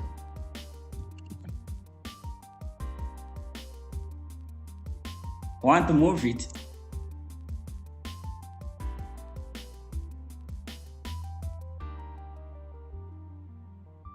Move a point. See, it is moved from original position, right?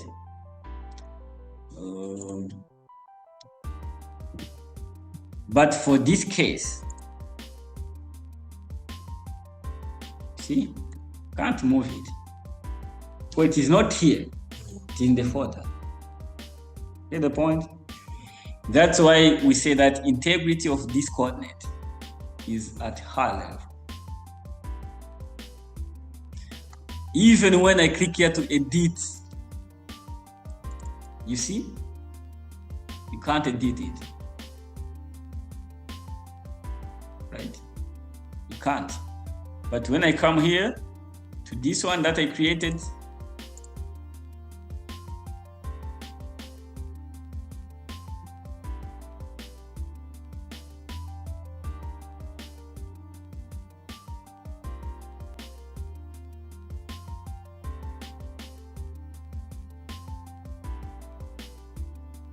I come here to point groups. You see, I can edit easily. Yeah.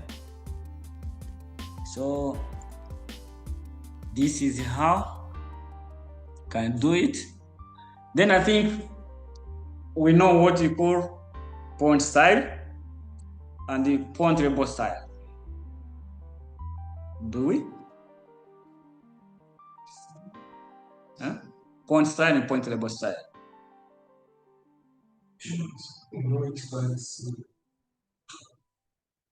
Like here, what is the point style and what is point label style?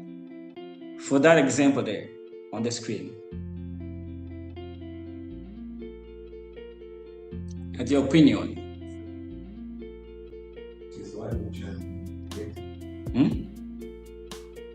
No, I mean there. We have to start. We have two objects.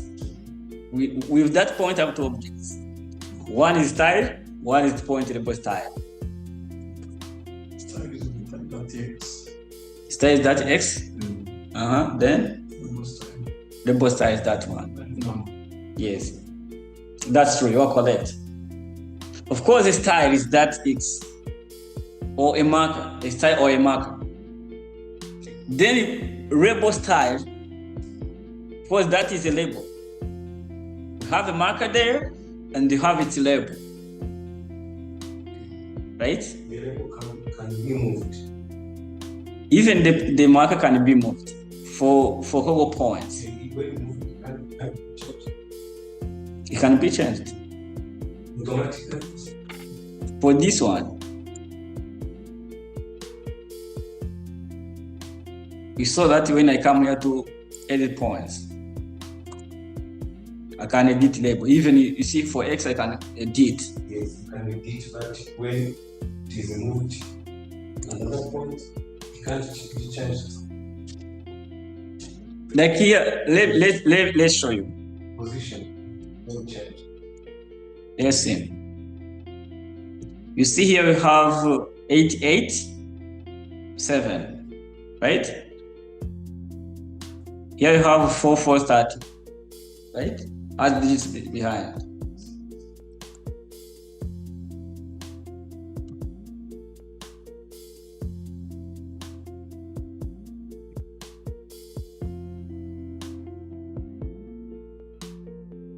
See that they change?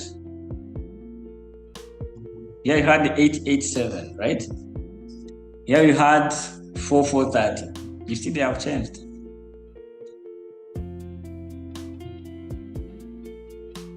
Okay. So I can see here are different generations. Yeah. There are some of us who learned in French, and there are those who learned in the English program. Right? Huh?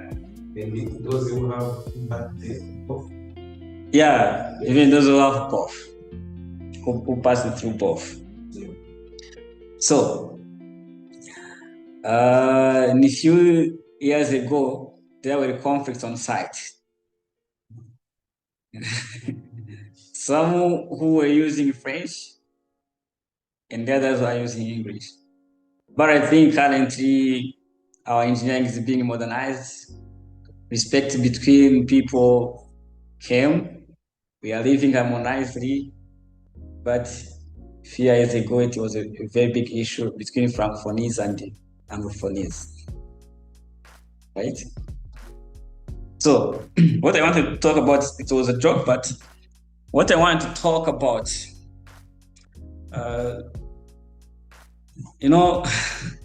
those who learned in the French system, we know how they complicate things. Sometimes they may tell you, you see, in the standards, it is written that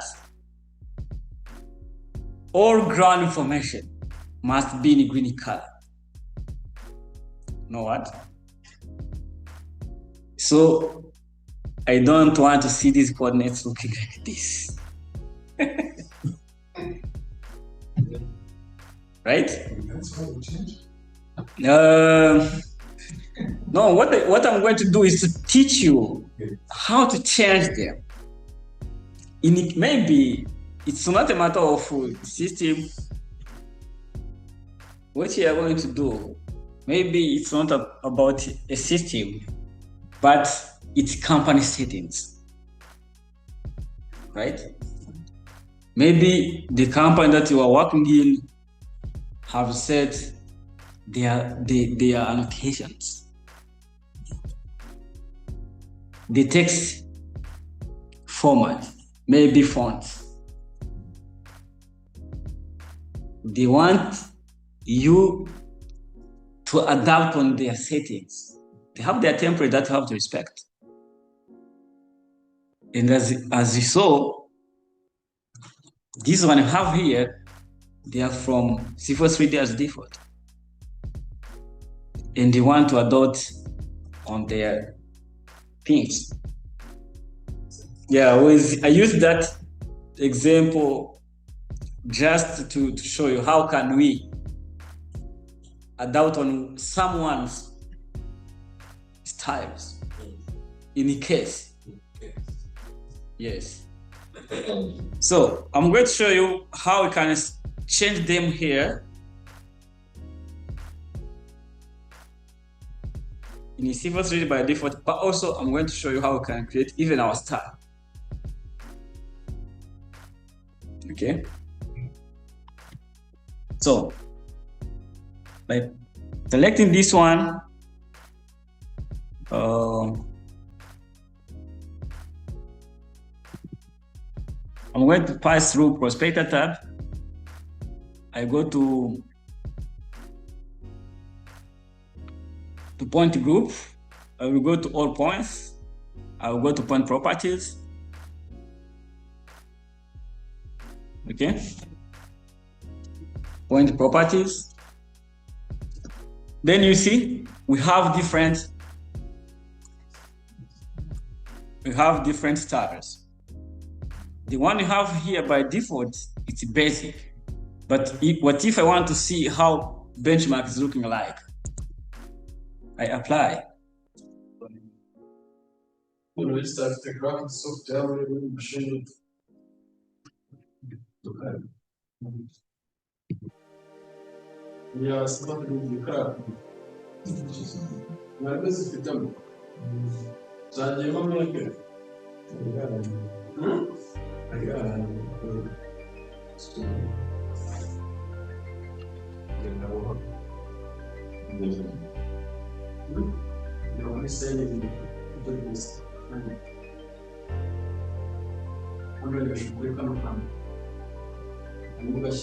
You see the style is changing.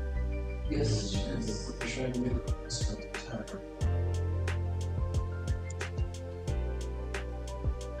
Even when I change like drill hole, you see the style is changing. So I can experience each one there, right? Even for point label style. I hope now we understand what is point style and point label style.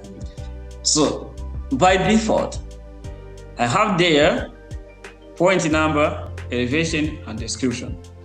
But maybe I don't want to display all of them. Maybe I want to display only the elevation. Then I apply. See? You see, here I have elevations only. If I want to display description only, see. I want to display point number only, you see. Okay.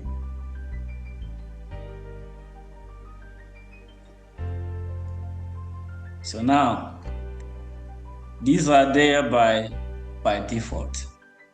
But if I want to create my own style there, we saw that always when we want to customize things, we pass through settings. So I will come here to point. Of course, I go to settings, but keeping in mind, what do I want to change or to customize? It's all about points. Then for points, what and what?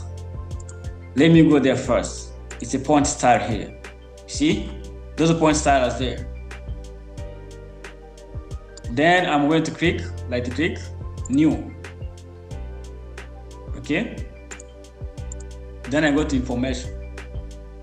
Then the information I'm going to put there my style.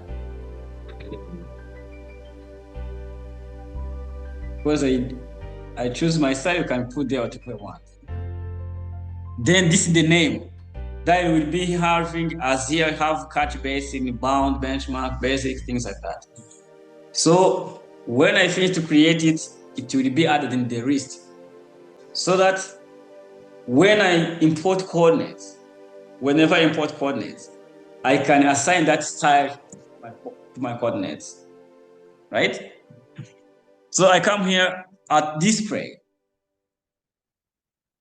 In display, I can choose which color do I want to display my coordinates. Okay, so my style.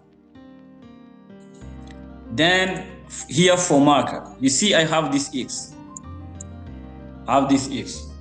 But if I want to include the side, but if I want to put there this positive, but if I want to put there that box, like this. Okay, all these are styles that I can assign. But if I want to use this one, that one, or this one, okay? Then if I want to increase or decrease text height for this one, I can do. Then I click OK.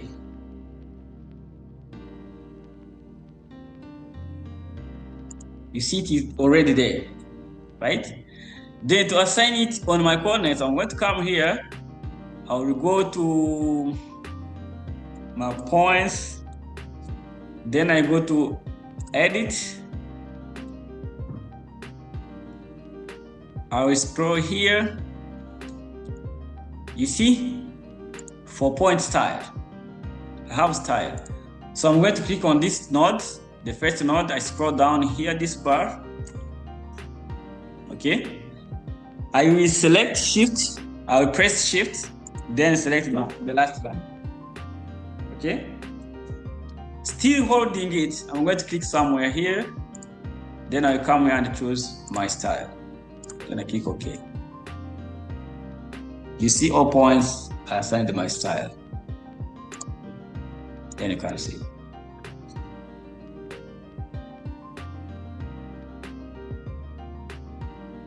Okay.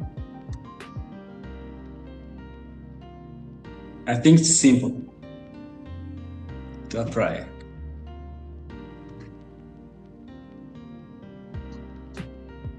People from online?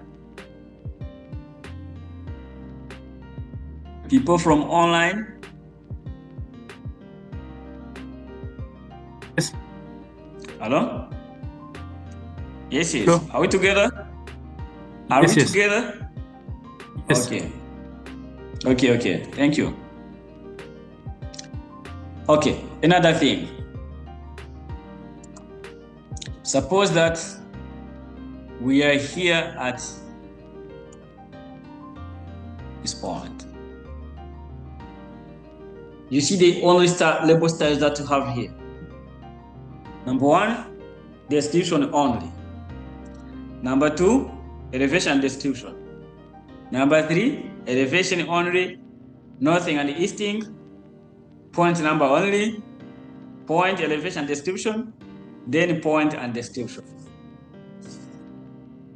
But remember, maybe you want to display northing, easting, elevation at the same time. Do you have that option here? We don't have it, right? And sometimes it is required. So it becomes necessary that we create it, right? I want to do it. You are going to follow because I'm going to pass through different ways. But it's not, it is not difficult. So you're going to pass through settings. We come here to label style. I come here to create my new label style. I can edit existing one, but I don't want to touch on them. I want to create my own. Then my label style.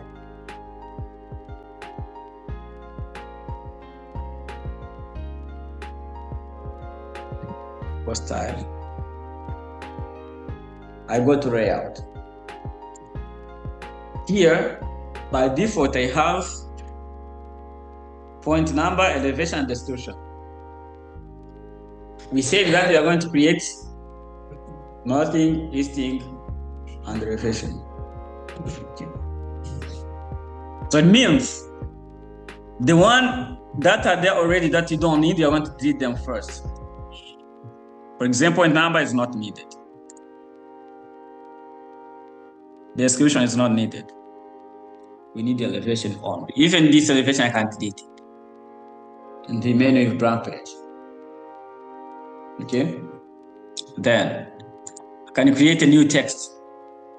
Here in the name, easting. Right?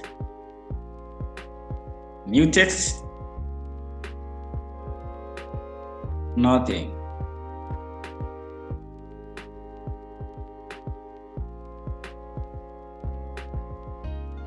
Elevation. Okay? Now I have them. Right? Okay. I'm going to start by assigning easting. Right?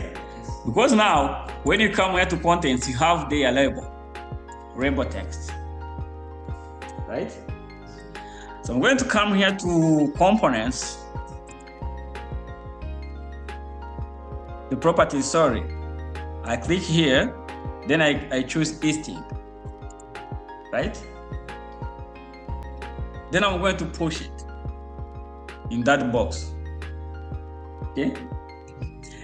And as we said, ground information, even there are some books in English that you can find there saying that the ground information, they have to be in a green color. Right? Yeah. Green color so that the design levels will be in red color. Right? So, let's inspect it. I want to change this one into green, right? Then for font, I want to use Agents FP, like this, okay? You can use whatever you want. For me, I prefer this one, right? I click OK. You see, it's there already. Then I go with nothing. Let's be quick a bit. I come here, I choose nothing. I push it there, I come here, choose green. Agency, FB. Then it's okay. I go to elevation. Elevation.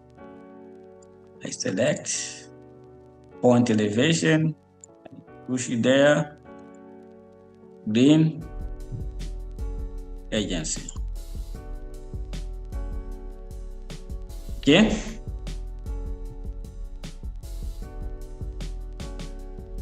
Now you see how they look like. And I don't want to position them like that. Right?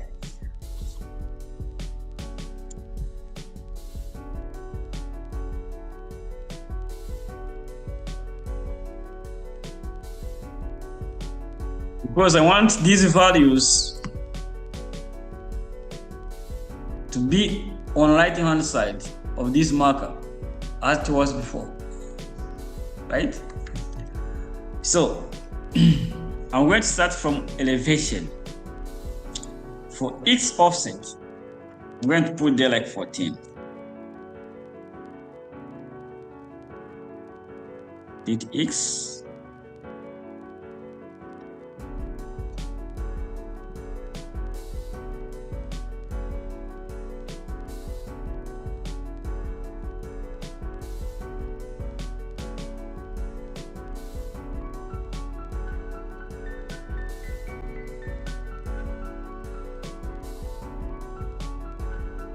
Then I come here to easting. I put DSL. Nothing. 11. You see, they're here, right? But of course, this is a preview. The way they look like here, like 8%, how they will be looking in the workspace. Yes. And of course, if they are overlapping like that, you can't read any of them. So you have to separate them. So for my orders, I want that X comes first on top, then Y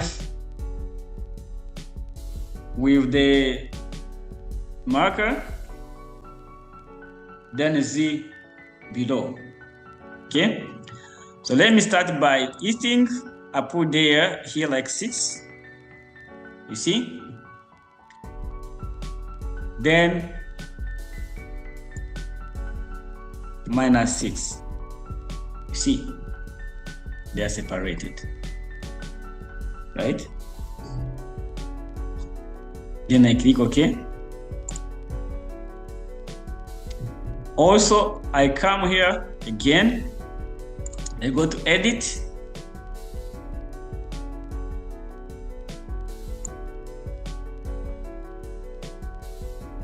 I come here, you see the point label styles here.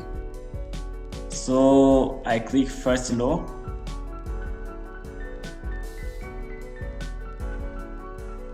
I go to last row. I press Shift key on my keyboard. I select. The entire table will be selected. Still holding my Shift key. I click here. Then I come here. I choose my label style because it was added in the list. Then I click OK. See? It shows me that it is assigned to them. Then now you can see.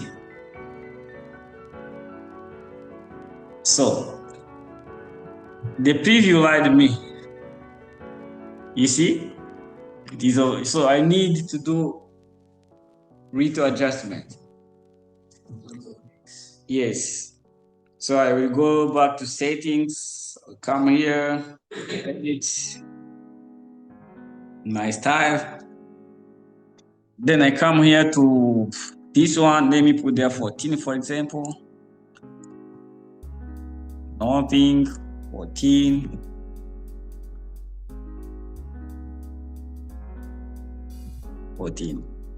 Okay. Then okay. See, they went away a bit. Okay. Done.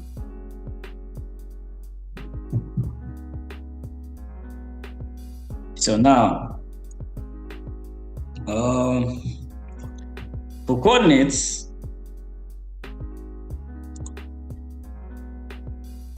there are other maneuvers that you can do. Because currently, as we sit here, you can't understand the reason why of these maneuvers that you are learning, everything here. But when you will be practicing the job, you may find the difficulty that will require you to apply these maneuvers that you are learning. I know some people on the first session, they go home complaining. You know, they're teaching us basic things. I already know this one. They're taking my money for nothing. But honestly, these basics, they're very important, because for me, when I was working on the first project, I met the challenge of this one. So I'm going to teach you some maneuvers of this project. I will be explaining, giving you examples, for example. Sometimes I'll be giving you example. Like if I want to move coordinates, as we saw, when it is important like that, in survey database, you can't move it, right? But we can rotate it. We can rotate the labels, right? Okay, for example, here you have an object that this coordinate is overlapping, right? Maybe it's like, they say that here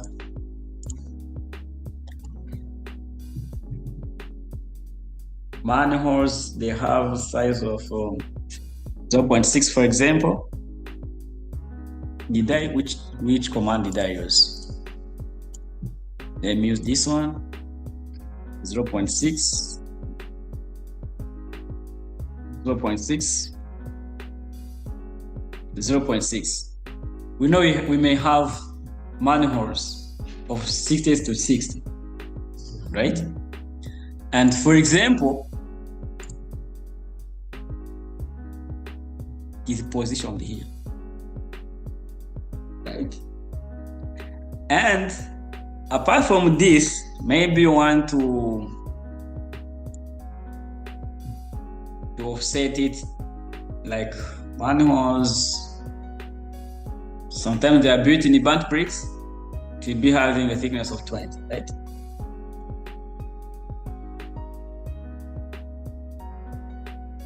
Then outside. Okay. Of course, if it's a detailed survey, we need to show in which materials this manhole is built from. You want to show dimensions. For example, you want to show dimensions here, right? These are not dimensions. Okay, you see it's 1 meter. So at the end of the day, you find that these dimensions are coinciding with these coordinates, and it will be difficult for drawing readers read this at the same time. Okay, so but if this manhole is falling here, and it also in your contract, it is written that coordinates must be displayed in your drawings. Don't have another option, because you have to display them, but also these objects and their labels or annotations must be there. Okay, so if they say, for example, rotate label, see, you can rotate them. In this case, they are displayed, but also the object is clear, it is legible. Yeah, that's what I was telling you. You may think, you know what, these are basic things. Maybe I won't need them. But at a certain point, we need it. Yeah, because for me,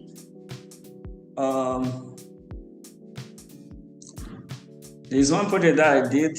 It was in the marshland. On one side there was public drainage. On the other side, that there was a drainage for farmers there. It was a lice. So I was not allowed to touch either on the public drainage or that drainage which supplies the water in those fields.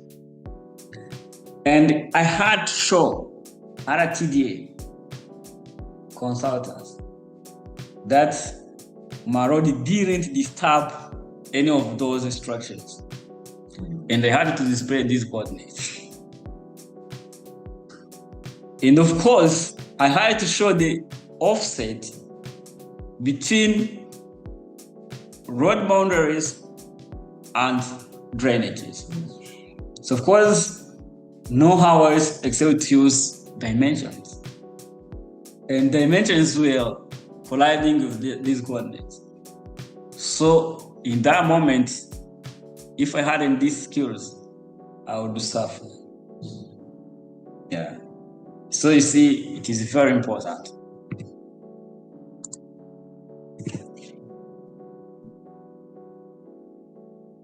Okay.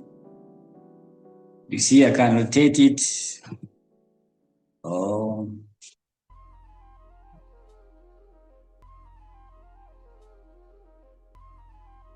Can rotate marker.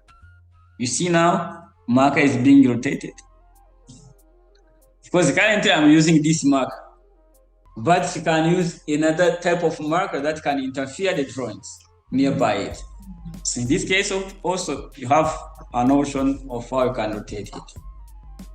Okay.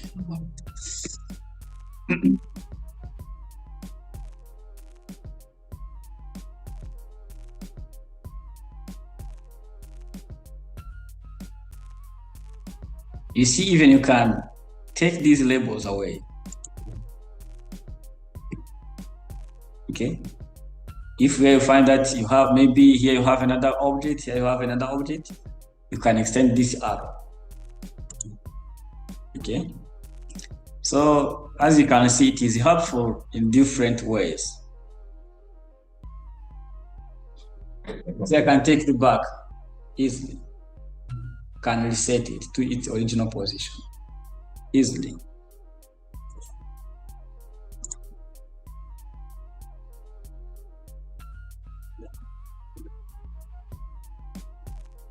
And see, I can take one label there, position it on somewhere. Okay.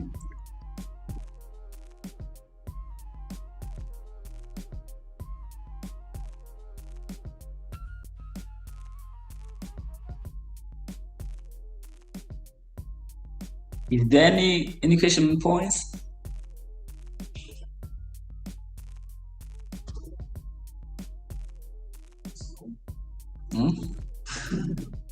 Because our state is very When we have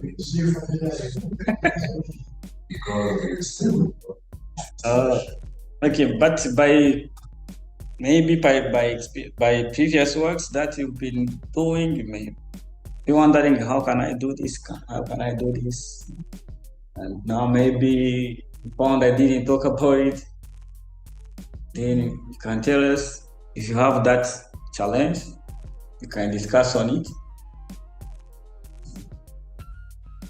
But if there is no issue, we can proceed. Okay. People from online? People from online? Yes, please. Yes. Are you hearing me? Yes, well, we are here. Can you do the same?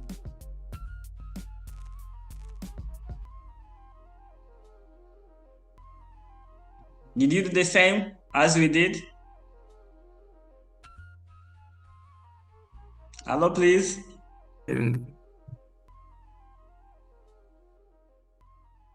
Can you do the same? Yes or not? Yes. Okay. So I think for coordinates, I'm done with them. Except if there is. There is a way of creating those points here. From shapefiles? Like maybe you have a point, you have a shapefile. Then you want to put it in specific. Yes. Do those shapefiles have like elevations? So by having those shapefiles, assigning two local coordinates, right? You can find X and Y, as you saw. Yes. You will be having those shapefiles. Maybe the boundaries of the rod, maybe the boundaries of the prod. Okay. Then, at any point where you want to pick the X and Y, you can use the same procedure, click there, then you will get X and Y. If, for instance, in the from contour line, it's okay. From contour line also, it's better because you get even an elevation. The question is no change. For that way I was about to shift from. You see here you have a surface. Okay? Because after having coordinates and knowing how you can manipulate them the way you want, the next point is surface. we are going to talk about it a bit. I can see the closing time is crossed. So we'll proceed with surfaces tomorrow, but now I want at least talk about it. And I think you will be answered within these surfaces. From surface,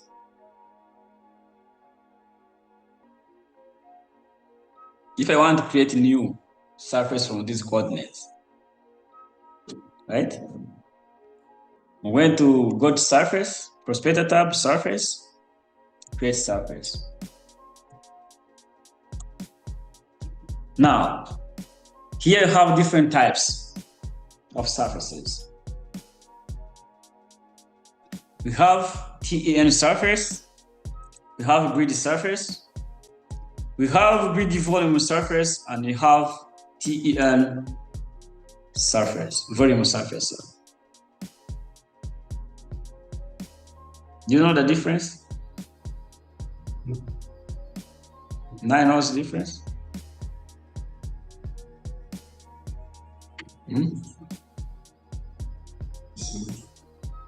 Do you know the difference between these four surfaces?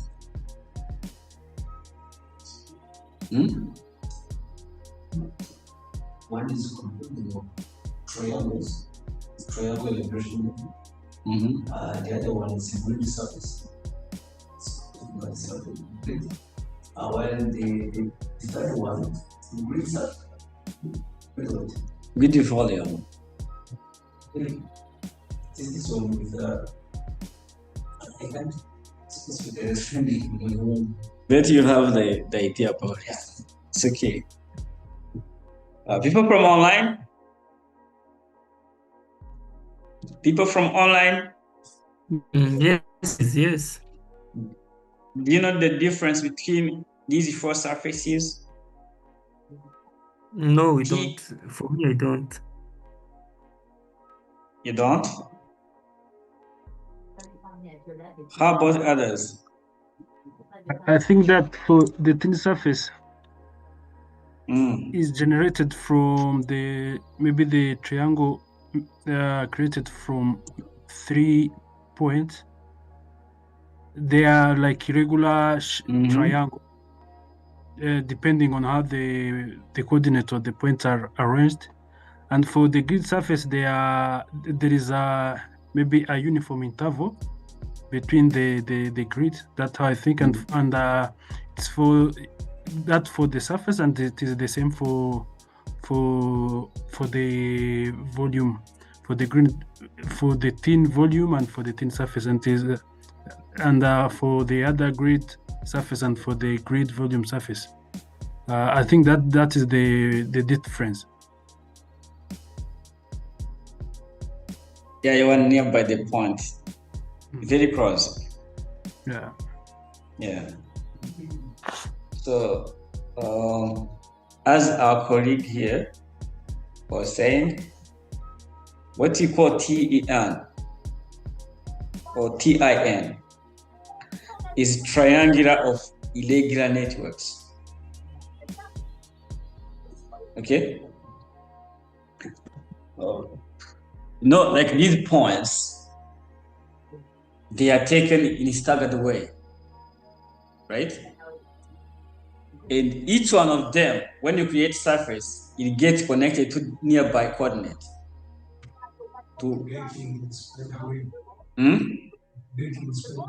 Yes, like making a spider web, right? So when it comes to grids, such kind of surfaces or this method of collecting these points mostly are used for building parcels. When you want to create artworks for buildings, no station, maybe between stations 5 meters, for example, then in horizontal direction 5 meters, then in vertical 5 meters also, right? So there are points collected at a specific distance in a grid system, if we can say like that. So the surface that you will create there, it's what you call grid surface. I think for TEN, it is understood, right? Then when it comes to volume,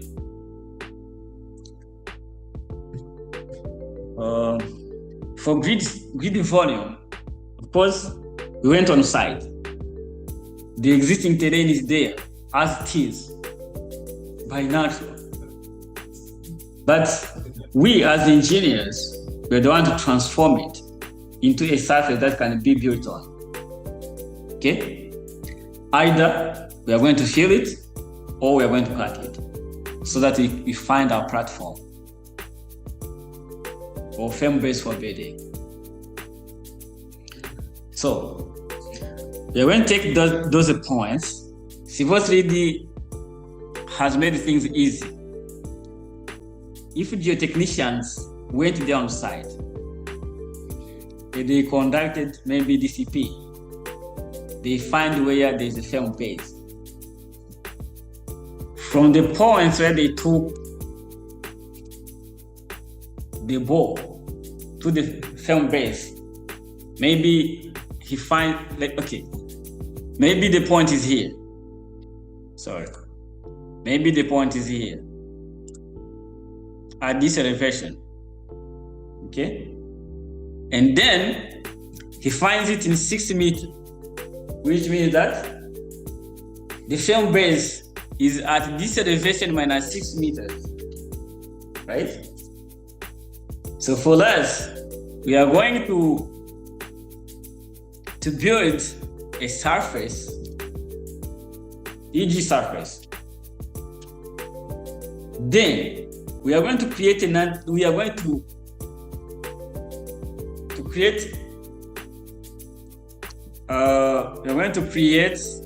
site grading by excavating those 6 meters.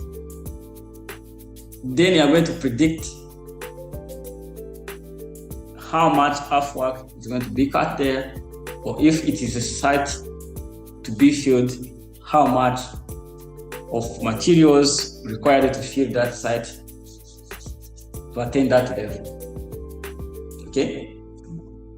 So, or another method is that you can collect these coordinates, then they go to site, they dig until they find the firm base as specified by the technician. Then you go back later, you collect the ground information for finishing the surface. Then you bring them, you insert them here.